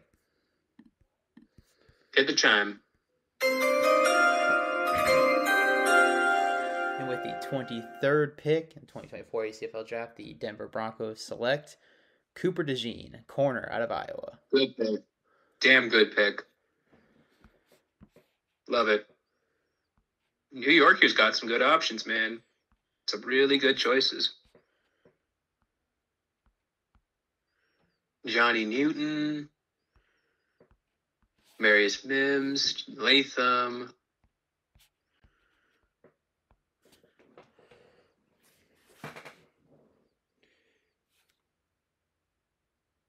Hang on, I gotta hop off. Yeah, you go make your pick, man.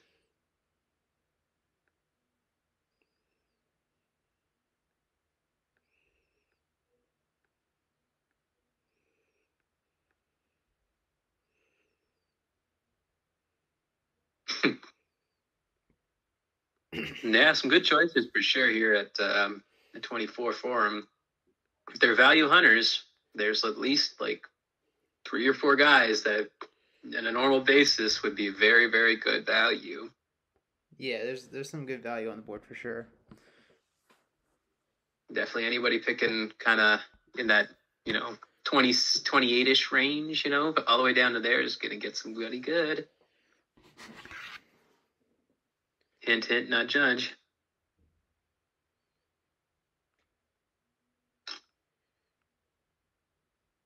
Oh, Chop Robinson's still on the board. Yeah, Chop's still there. Mims is there. Oh, Latham's there. JPJ, if somebody's up for it. Man. So Kool-Aid's that guy from that school, huh? I was really thinking it was gonna be Cooper DeJean. Yeah, I thought Gene Warf, so I was definitely thinking him.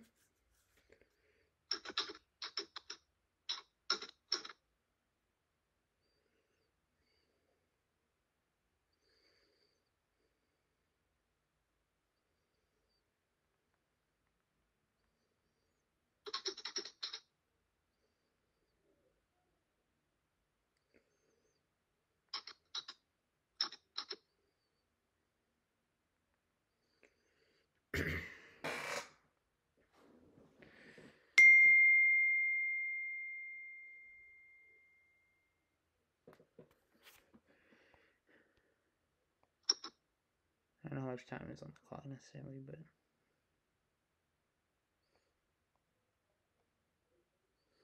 I forgot to ping him. He was here, so whatever.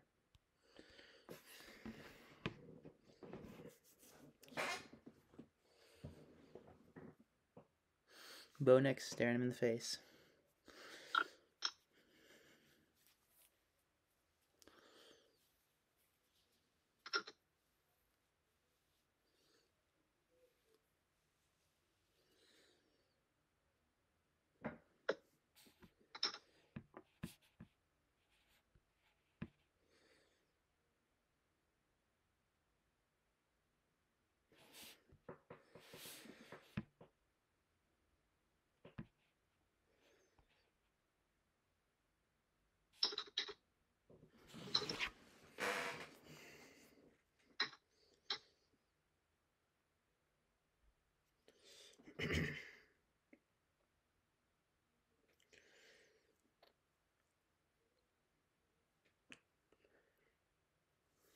Okay, we gotta be getting close, right?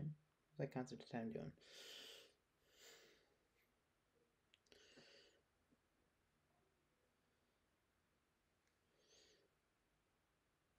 We did not get the receiver run at all. They're all still on the board. Like, Worthy went, Brian Thomas Jr. went, but we haven't seen the extensive numbers of them go. So we'll see if that starts to kick off at some point.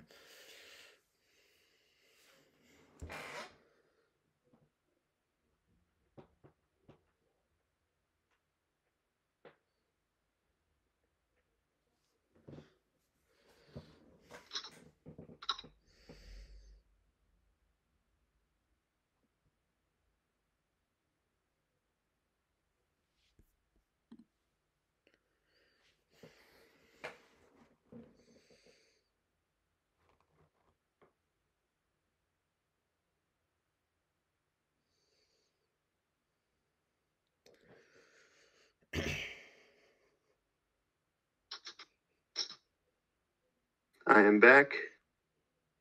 You're back. Share my You haven't made a screen. pick yet. What's up? You haven't made a pick yet. My GM is sending it in. Gross. We discussed. We had our discussion.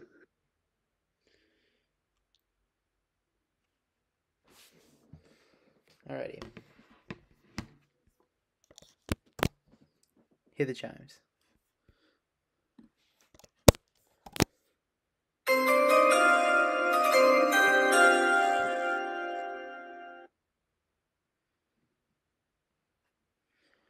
Alrighty, sorry. I'm just being slow. Alright, and with the 24th pick, the New York Jets select Adonai Mitchell, wide receiver out of Texas. Let's go. Give me that speed, baby. I think I got that right on one of my mocks. Hey, there you go. That's a good pick.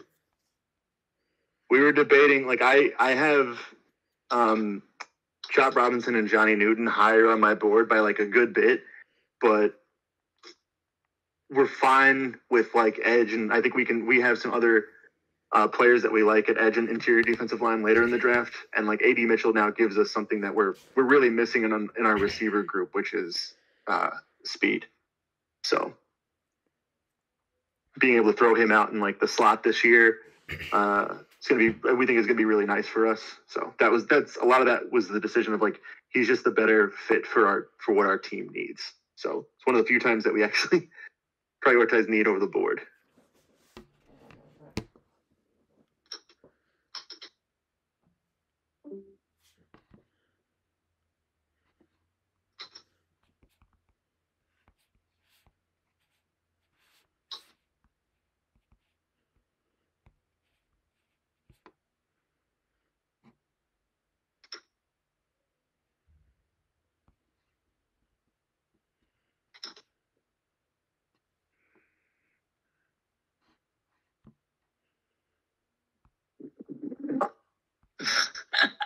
That's too funny, man.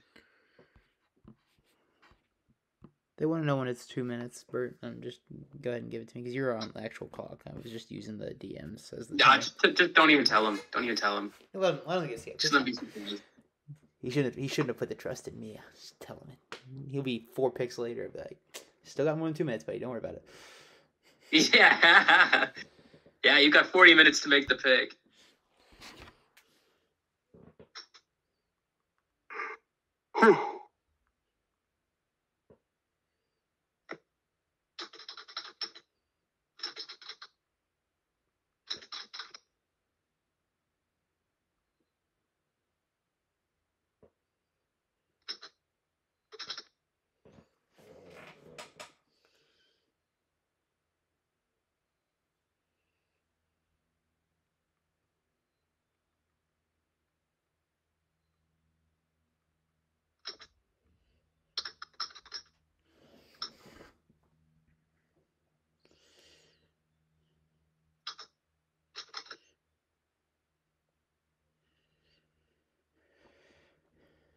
I think you got about 3 minutes left, Bert. What do you got?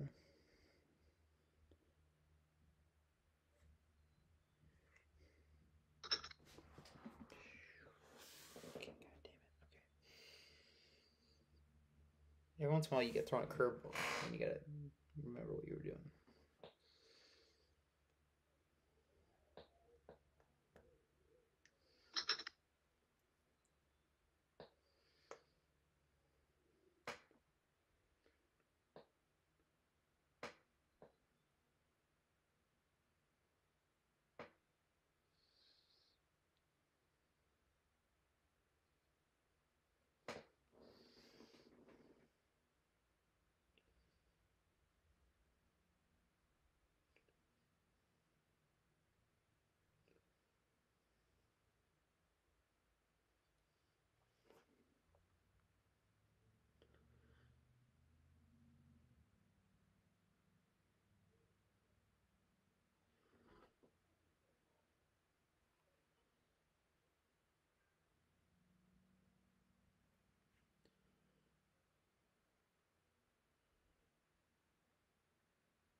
Okay, we're 2 minutes. Sorry, I forgot to remind him. I was talking to Trade, so I'll send him a 2 minutes thing. Give him 2. Streamer error.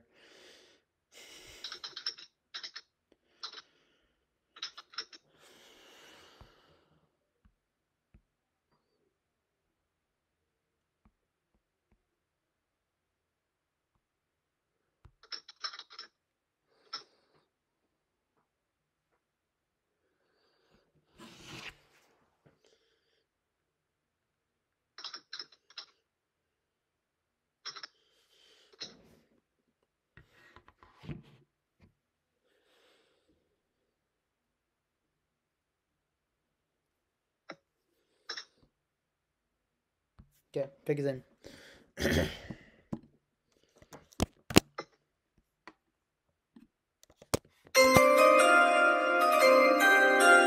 What the fuck did I just do? Hold up. Why am I on the Apple Vision Pro thing? What did I do to myself?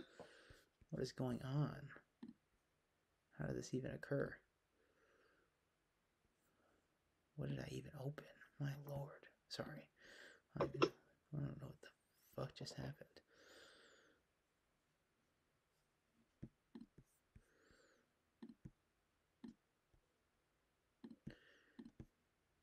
Okay, let's try this again. Okay, hope I didn't break everything. Okay, with the 25th pick, the Baltimore Ravens select Amarius Mims, tackle out of Georgia. Nice. Ooh. I like that pick for them. Great draft by the Ravens. Yeah, that's fucking easy, man. Marvin Harrison Jr. grabbing Amarius Mims. Love it.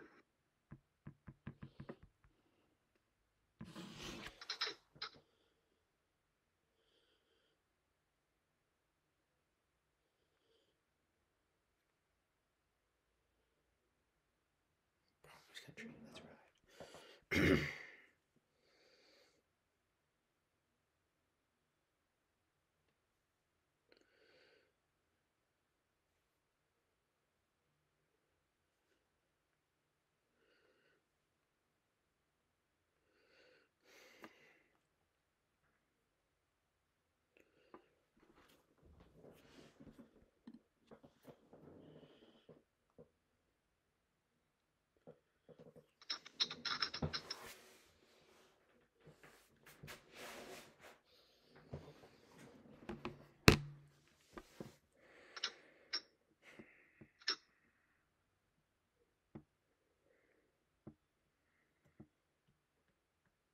No, I forgot to tell the Lions on the pod.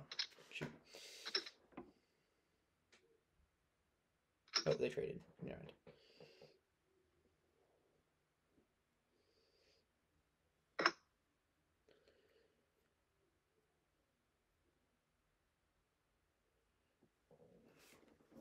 Do-do-do-do.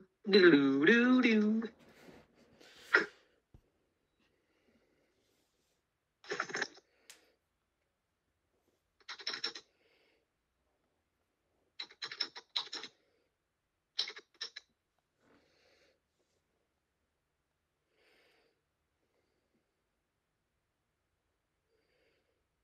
All right, the trade is gonna pass. So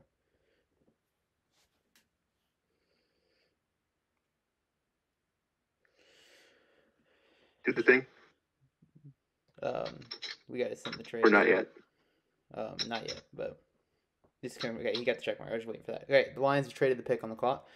So they send pick 26. The Denver Broncos are sending picks 38, 82, and 156. Oh, double trade down. Oh boy. Bo Nix. Oh wait, no, they're trading up. No, they're trading up. Never But mind. I was just joking. I thought they traded to Lions are get trading from down to 23. I was go like, Bo oh, I had it right, folks. Never mind. Michael Penix Is the- time. Is the pick in? The pick is in, but I'm waiting for the draft thing to update. Okay. Is it time for some Michael Penix?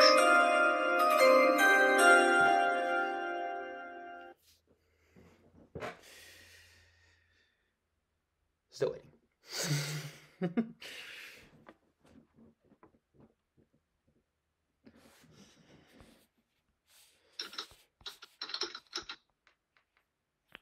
Hell no. There it is. All right. Give it to me, Steele. What is it? What do they want? I don't know. Penix. Your guess is good. Penix. Bonix. Bonix. All right, with the It's time. with the 26th pick, Ah, chime. 2023 ACFL draft, I did the chime. Denver Oh, Broncos okay. select Jerzon Newton, interior defensive line, Ooh. Illinois. Damn. Good stuff. That's who we were debating on. Oh, not your guy? Okay. All right. You gone soft? It was a debate. No. It was a debate between Newton, that guy, and the guy that we picked, and AD Mitchell. We didn't think AD Mitchell was gonna fall, so it was more of like a fit thing. Like Newton and this other guy, like Newton, we didn't like him quite as much as the other guy. Yeah, he But weighs he too much. I fit get it. more, and he was close enough. So Yeah, he just weighs too much. I get it.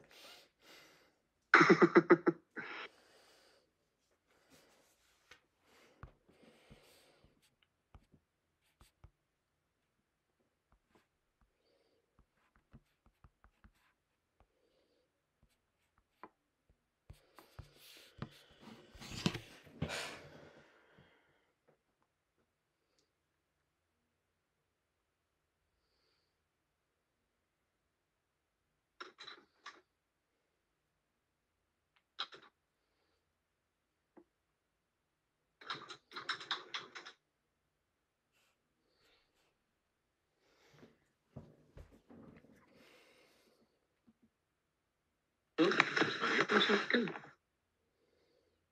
No, it is.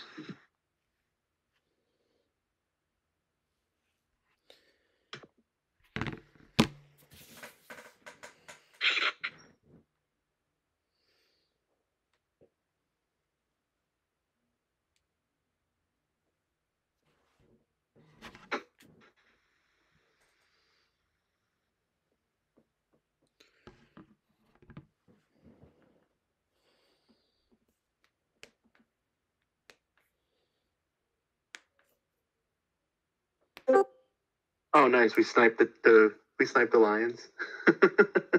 Yep. Sweet. That's always fun.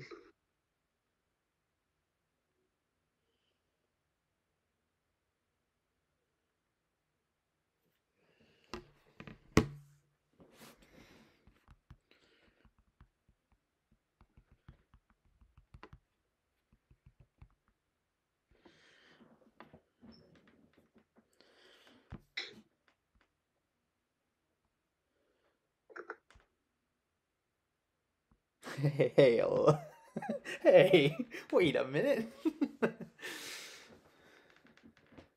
Interesting what the Saints do here. I could see receiver, potentially. Latham in at guard would be fun. Lad McConkey. Lad. I was trying to click. I do like Troy. I really do like Troy Franklin, though. I had a moment last night where I was like, I forgot how much I liked Troy. I moved him up 20 spots this morning because I had not fixed my draft board in like a couple weeks. And I had him at the end of the second. I was like, eh. Not like end, but like near the end. I was like, probably not that low.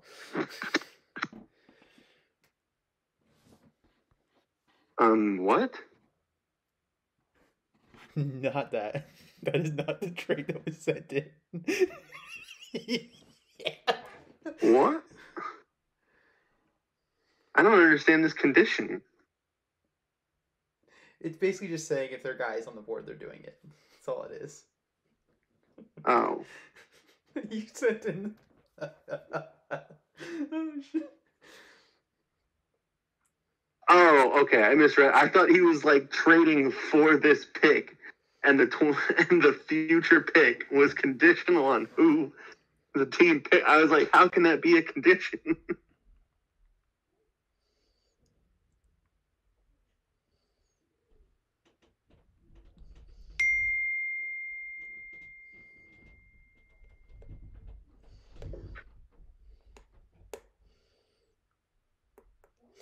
That was so funny. Killing me.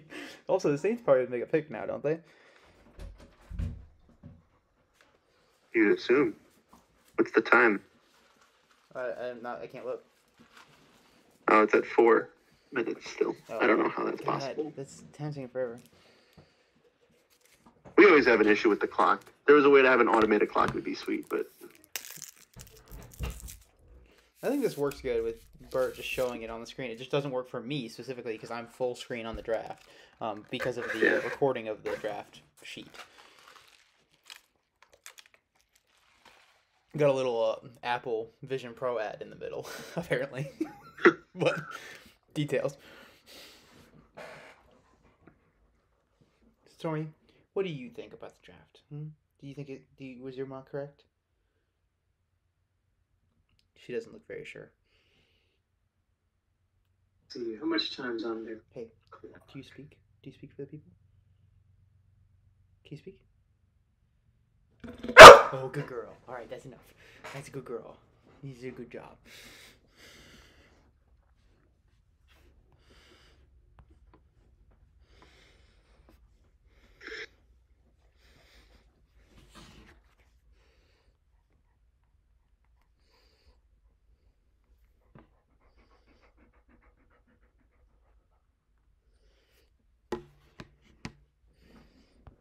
Steele, you agreed already. What? Hold him to it. Yeah, I know. That's so funny, but I'm not like that would get vetoed. So, like, you couldn't let that pass.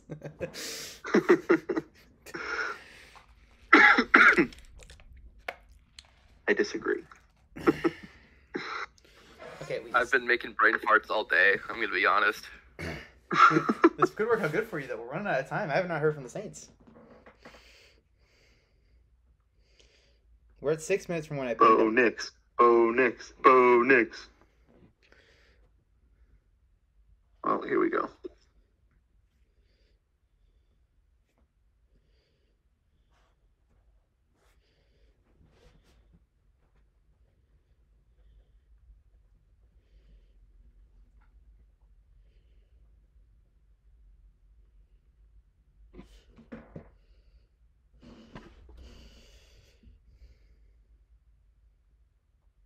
How's it 2 minutes? Oh, okay. Oh, hey, they got a team to take it. You bet. We got 2 different tickets.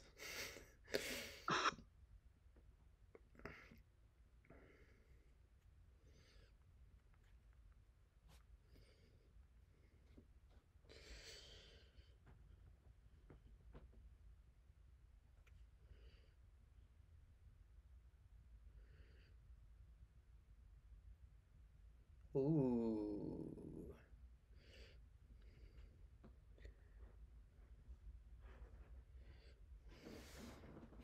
Okay, we're just gonna wait for one of the trades to get enough votes here real quick.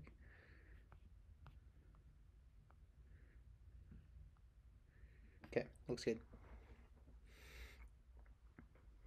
Waiting for a check mark. Okay.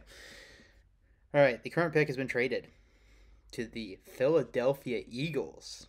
They are trading their 2025 first round pick and pick 100 to move up and make a selection. We're waiting for the pick to update here, but the trade has been passed. They're moving their next year first to get in. Saints adding a pick next year. Adding 2 picks next year in this first round. Or 3 picks. I don't get it.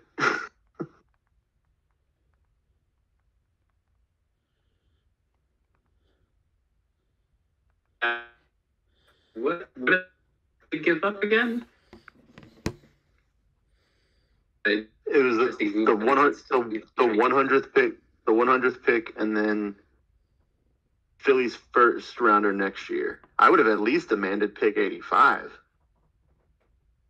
Yeah, they were looking to move just And one at for that one. time, I guess.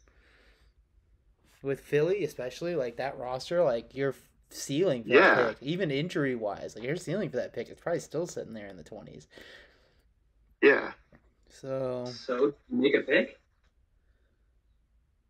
I have the Yeah, pick. I don't. Yeah, it's you basically, It's 4. you're most likely taking on the 100th pick in the draft for what will likely be the same pick next year, and you don't know what the draft class looks like. but they've got ammunition in that class to do a lot of stuff. Then I think is then the idea. Yeah, they that's can be true. the Seahawks of this class. Yeah. That class. So that's I guess the counterpoint. But yeah, I'd ask for a little more, and that's why I told him it's probably just not even close. If that's the starting offer. But anyway, with the 27th pick. Oh, let's do the chimes. Sorry, I forgot we didn't do the chimes already. Yeah, too. Yeah.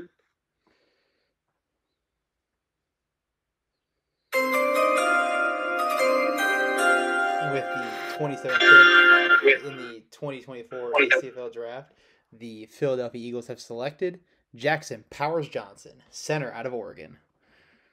Oh, okay. Hell yeah. We're finally getting nasty up front. I was asking for them to do it last year. Now they're nasty. They're going to win. They're going to win it all. A soft draft last year. They're going all hard this year. Wait. Perfect. Well, this pick's getting traded too.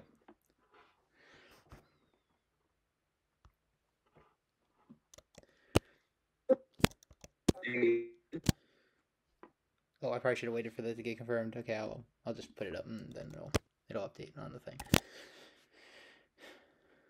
The trade is on. We're good. Wait for the pick to update and we'll all be happy. So the Steelers are sending the 28th pick to the Miami Dolphins for pick 41 and their 2025 second round pick.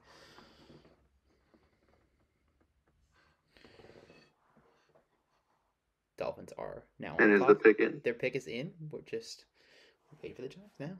I was waiting for the pick. And with the 28th pick, 2024 ACFL draft, the Miami Dolphins select. Just make sure I don't have this wrong here before I go too far. J.C. Latham, tackle / guard out of Alabama. Yeah, that's a good pick. I liked his tape, but his. What? He got upset at me when I gave him a very miss. He goes and trades up for Latham.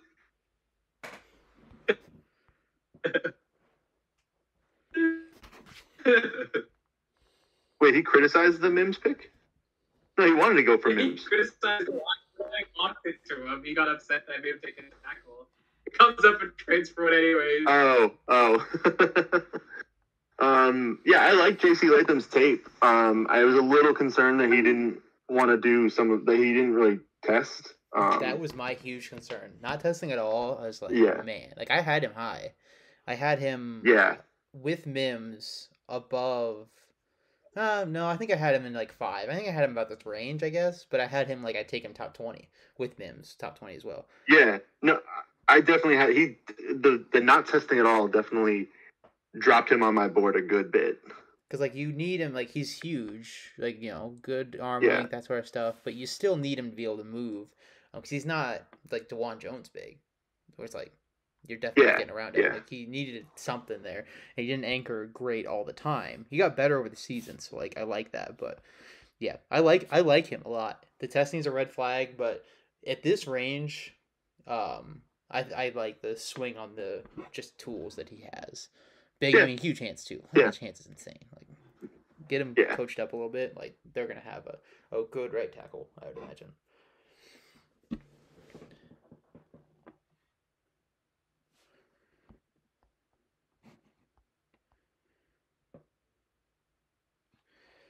And now I can stop pretending or stop DMing every team in the league or receiving DMs from every team in the league and be like, trade?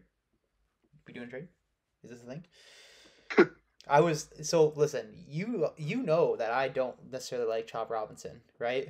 But I was considering it there because it was just like, man, physical tools, I guess.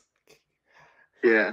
The thing, so going into the draft, this is what I expected to happen. It was Johnny Newton's gonna be sitting there looking at me, and I was gonna be like, I can't. Using 3 is hard, even in 3-4, because you're just a nickel all the time. It's like, can I really justify a third?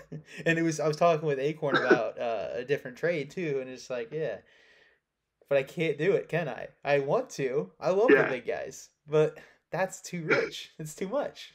Yeah. And the Texans, who I've had as the Latham spot all along, got sniped. Hate to see it. Right? I had it, like nearly there, man.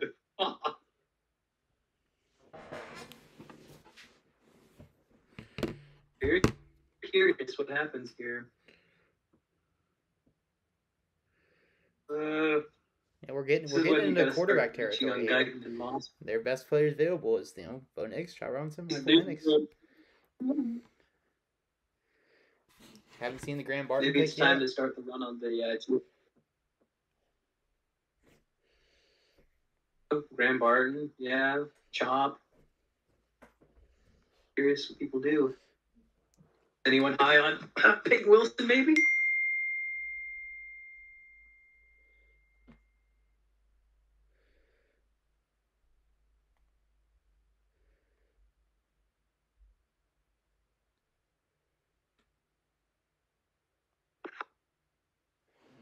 Do we have another trade or? Wait. Which trades have we had today? I'm about to look. 1, 2, 8 of them. So 8 trades, and we said it should be like 10. We don't got a lot of picks left, but we heard a lot of chatter about trades in this range, so we can still hit over 10. We can do it.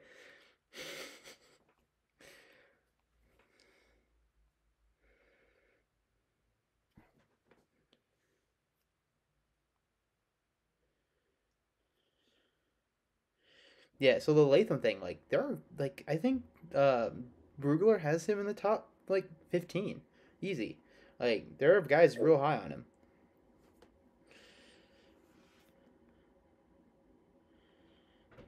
Yeah. I think there's a shot he'll probably go higher. I mean, there's no way he won't go higher in real life. I think that's a guy like the Bengals have been rumored around too. So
We gotten anything from Houston?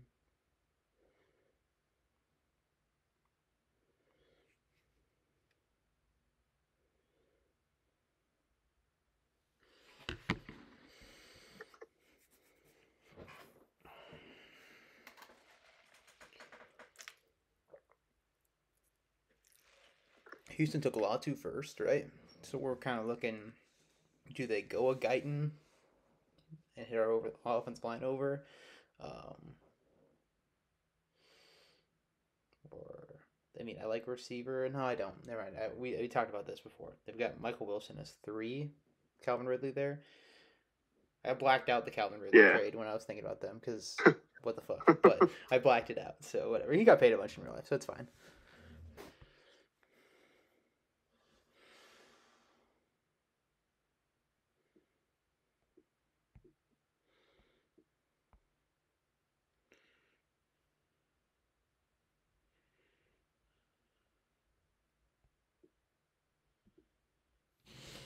Yeah, though that's a huge tools and stuff. Yeah, Guyton, yeah, it's pretty rough. But I mean, I like Guyton a little bit. You know, it's fine. It's like it's a tier downgrade. It looks bad back to back, but like kind of just end up where you do. You know.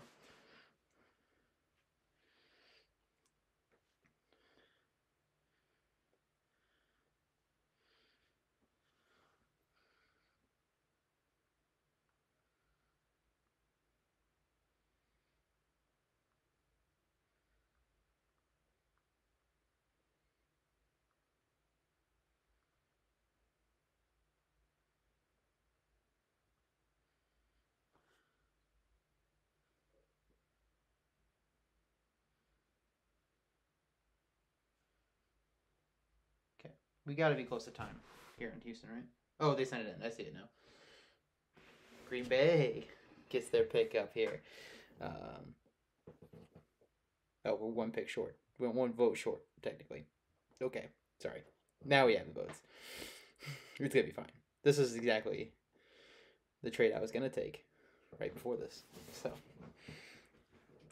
the Green Bay Packers, in a move that does not inspire any traumatic flashbacks, have traded up with the Houston Texans here. They are sending pick 58 in their 2025 second round pick. They are now on the clock, and they've been on the clock, so they probably need to get this pick in soon because.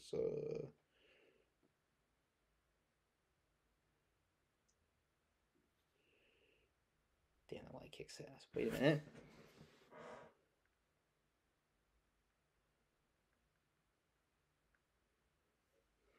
Oh, hell yeah. Men will see this and say, hell yeah, the pick's in.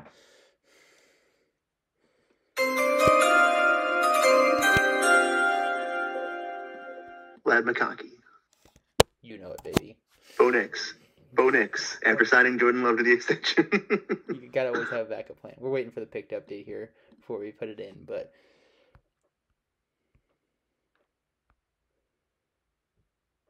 the white boy goes to Green Bay. Yeah, let's see. The white Antonio Brown. He's done Kadarius Toney again. He's done Kadarius Toney again for Kadarius Toney 2.0. This time. Different shades.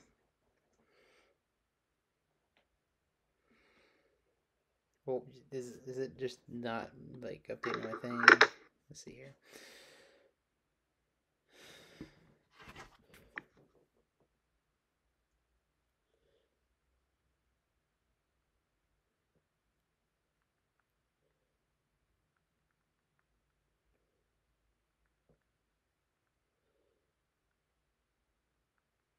Wait,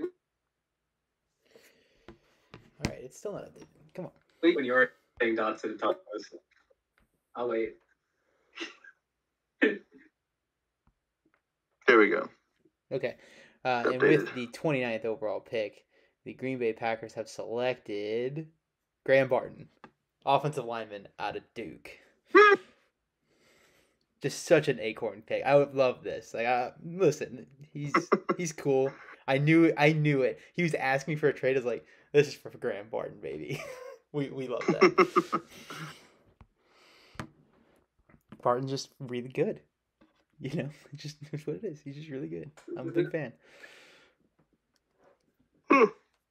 He's solid. I wasn't particularly high on him, but I like him. He's definitely solid. I wasn't low on him either. He feels like such a Packer. You know what I mean? Just like he does. I'll give him that. Like Graham Barton, left guard for the Green Bay Packers or center for the Green Bay Packers. It just sounds right. Honestly, if he's playing tackle for the Green Bay Packers, are you surprised? Like, no. Like, if the Packers took him in real life and he's all of a sudden a right tackle, like, even though he's got, like, the short arms and stuff, like, oh, yeah, of course he works at right tackle for them. Why not? Like, I'm pretty sure he was the guy who was, like, literally moving in-game. Like, he'd play, like, left guard, and then he'd be playing right tackle and stuff like that. I'm pretty sure he was the guy moving in-game. Yeah. Which is insane. Like, what do you mean? What do you do? Like, why is that a thing? Why is the team doing that? It's like the teams that used to play strong side offensive linemen. So whenever the formation went left or right, they would flip. It's just insanity. I don't even. That Duke offense was pretty weird. I mean, I really like Riley Leonard. I think he's actually going to do pretty well at Notre Dame. But sometimes it was hard to watch that offense. Yeah, well, very hard, very difficult watch. Not for him, but just in general, yeah. And that's what I mean. Like, I was watching Graham Barton, and then I was like, I want to kind of look at the quarterbacks I was looking at the quarterbacks who hadn't, like, there was still room to announce whether or not they were going in the draft, so I started looking at them then. And so I was looking at Riley Leonard before I looked at Graham Barton, and I was just like, this offense is funky. And then I was just reminded of that when I went back to watch Barton. Yeah.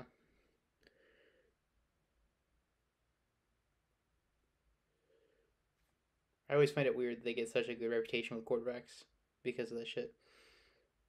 Yeah. Like, just like, this is not a real, like, this is not a serious offense. Like, this is very unserious. So we're going to finish these next 3 picks probably before noon. Yeah, that's what it's been. Like, this is actually, right now, it's about the line that we finished last time. We had some... that's what I thought. I thought that round 1 usually finished around noon, and then every other one finished around, like, 1:30, which makes sense because there's an extra round.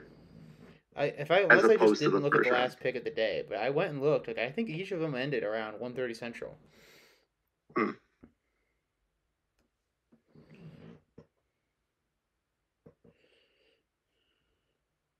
I don't have anything from Jacksonville yet. Do we have a trade? They were talking about it earlier. Doesn't look like it. Do we have... I know I was a little late on the ping, but, like... What's our time?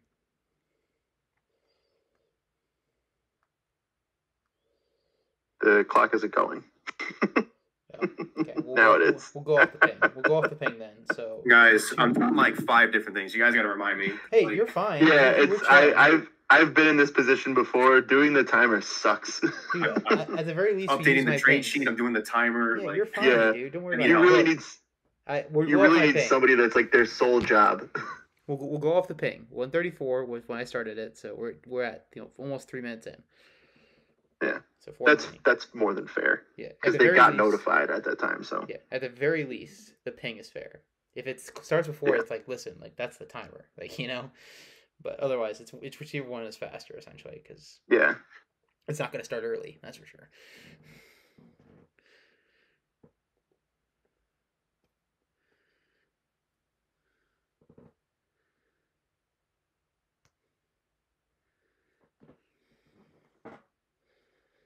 Also, at some point around pick 16, I just stopped updating my board and who went. So it would have been a little bit of an adventure making my own pick because I knew like who I was thinking, just because like, I said it even too, but it's just like I knew who was like sitting there and all that and like who I was thinking, but it would have been an adventure to like sort my board back out if I was gonna look at it. The reason I made it, I almost just didn't even look at it.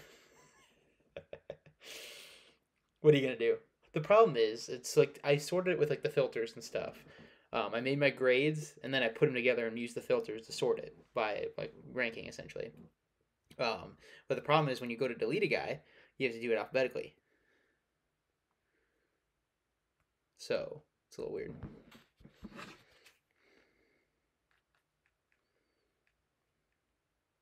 We do have a trade. What?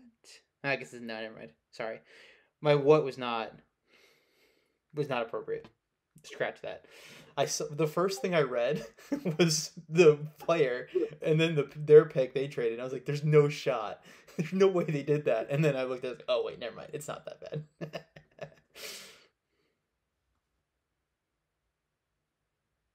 Who did I smoke screen for? Didn't I say out loud what I was thinking of?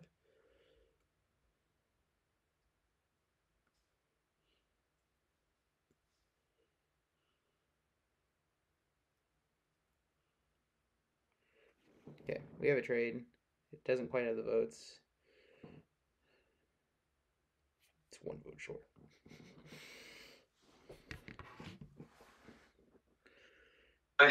It's trade time, man. Everybody wants out of this low first round. I think this is probably still a little bit rich of a trade, specifically for Yeah. Jags. Like, giving that kind of value on him is still pretty, like, why? But I wouldn't throw a fit about it. I just think that's pretty poor process.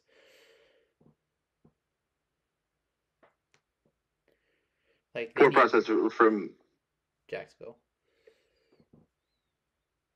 They need picks.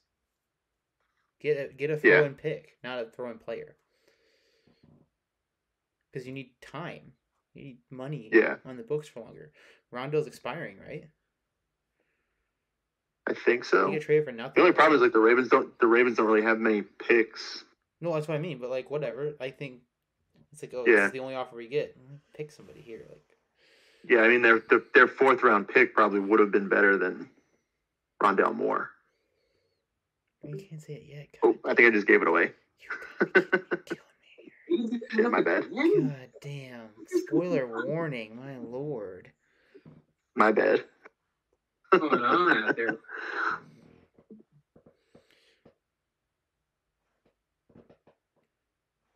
Yeah, don't take our criticism as we're vetoing it.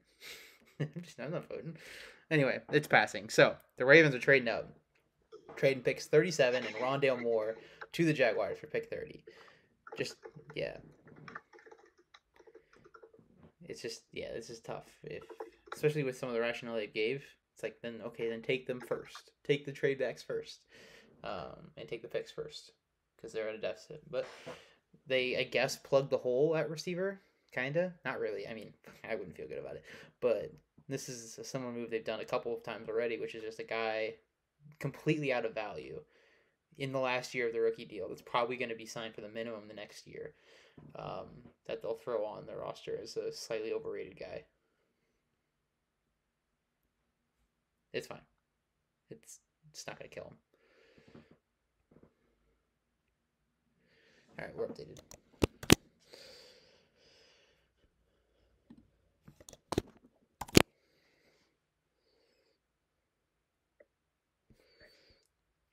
So the Ravens back on the clock for the third time in the first round. Though technically they kind of only made 2 selections outright. Whatever. With a 30th overall pick. Oh, it's in. You can do the chimes.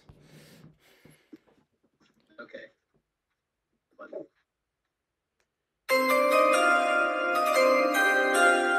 And with the 30th 4th overall pick, the Baltimore Ravens select Lad McConkey, wide receiver out of Georgia. Ladd Marvin. Lad Giving Marvin Lamar some. and Olave. Giving Lamar some. Yeah, and Olave. It's giving Lamar's going to throw the ball. Ravens are going to have a fun offense this year. They still have Mark Andrews too, right? They get a lot of mouths to feed, but that's fun. They're going for their Devin Duvernay replacement, someone to just cook me specifically.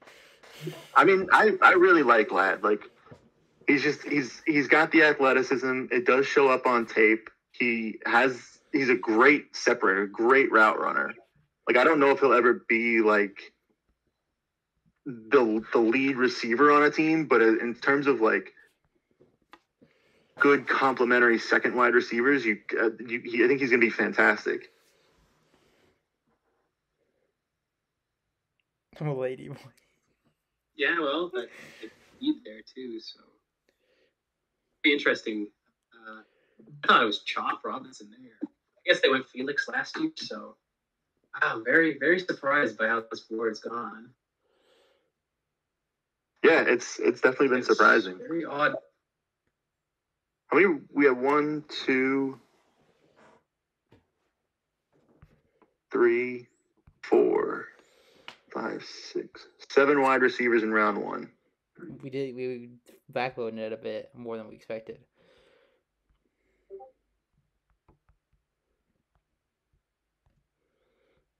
So our trades went up 2, so we are at 9 or 10 already. We just had back to back, so. Wait, hold up. 1, 2, 10. We're at 10. Our over-under set at 10 is 2 picks away from hitting over. One of them got to go. Houday, get on the phone. Get up with the Rams. One pick swap. We got some money to win here. Yeah, we want for the V's, if he wants to do it, we could do it. Cross it together.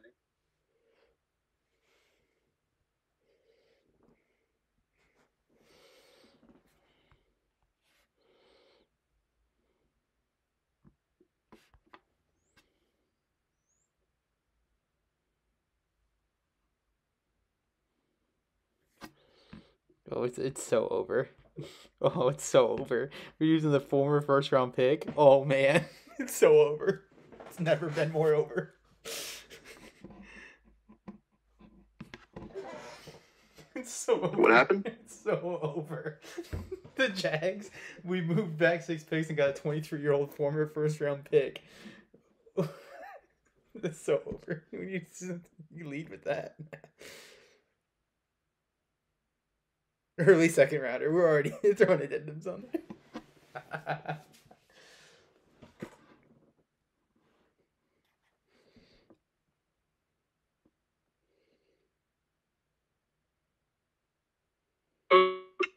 Bud.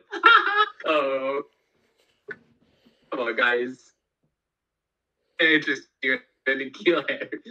You guys are too mean, man. Of course. Mean. How much time we got? Bert, did you start it or is it still my thing?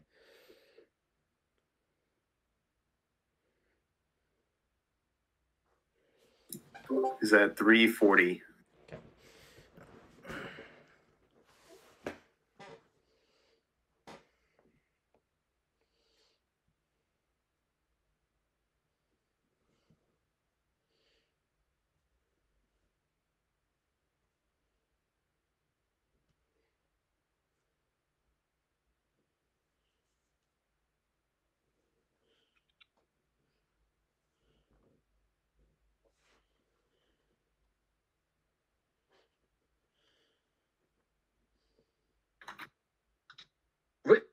That just be like Rondale just basically lab anyways, I guess.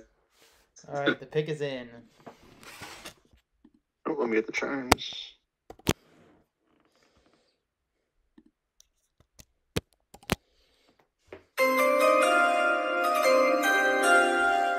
With the 31st pick in the 2024 ACFL draft, the Tennessee Titans select Bo Nix, quarterback out of Oregon. I knew it. Let's go. You bet, baby. Smarter than the average bear, baby.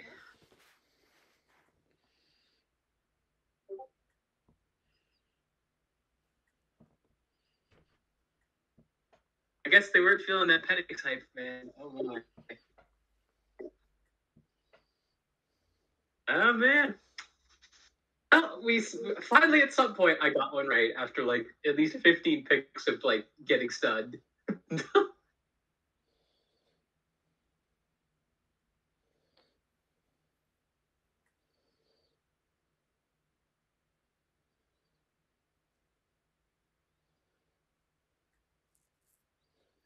The Rams do here at 32, man.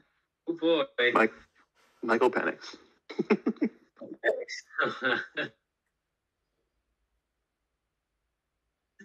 They do with my pick.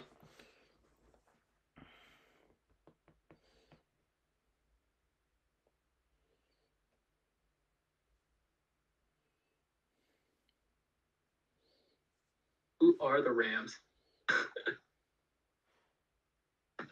Wait, if they don't make a pick, can I jump them? I mean, we cut. Not really, because like technically the pick can't be official until tomorrow. So like, if you said who you were picking, they could just then take that guy. I think. Yeah. Okay. I was curious because you were saying earlier like the Chiefs could have jumped. I was curious if it worked like that. I would do that to them. It's weird. I've thought about it, and it's like technically you can because the draft has started. So like, But then I don't know how I don't know how you would do that. I think we just cut it off, like the hard cut off, essentially. Like ruin a relationship with the Rams. I'd rather not beat that guy. Yeah, I think you cut off. I think that the end of day one is like that's the end of the first round. We just pick things back up tomorrow. So you officially can't make a pick.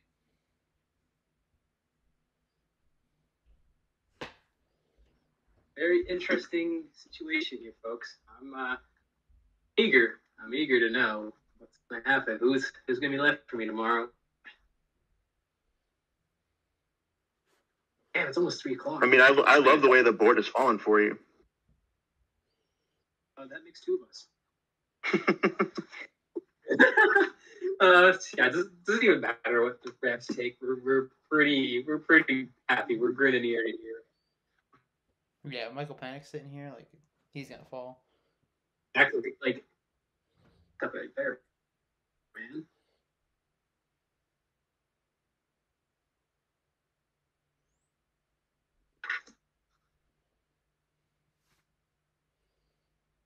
Maybe there's a trade in the work. I don't know. Curious what happens. There's been some surprise teams that traded up today, man.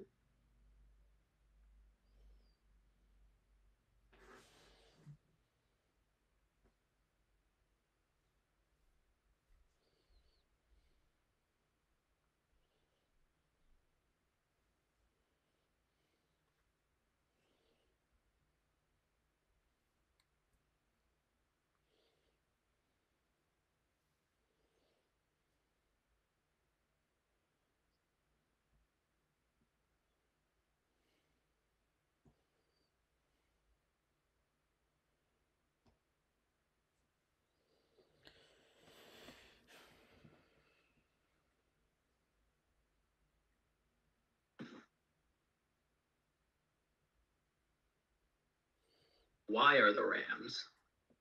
Who are the Rams? Who are the Rams? I already beat you to it. I got you.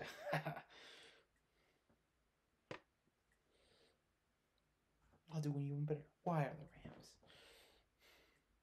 Rams? Yeah. There you go, guys.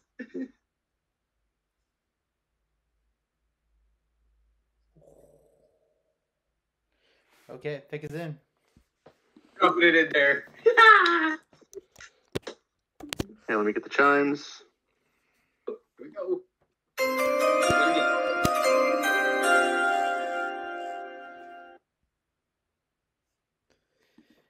And with the final first round pick of the Armchair Football League 2024 draft, the Rams, who kicked us off earlier this morning. Well, morning for me, whatever. Anyway, earlier today, they end us off here with a selection of Zach Frazier, Ooh. Whoa. Wow. center out of West Virginia, or guard, whichever you want to call him. Well, I'm high on him too, but I didn't expect him this high. So that's a surprise there. Got him at 40 on the board, so he's not that far down. But Yeah, I wasn't that high on him personally. That's a guy I would have let fall to me at 60 if he did. Guys, did we hit it? Did we hit That's the it. line on the 90 or 40? That is the over on O-line.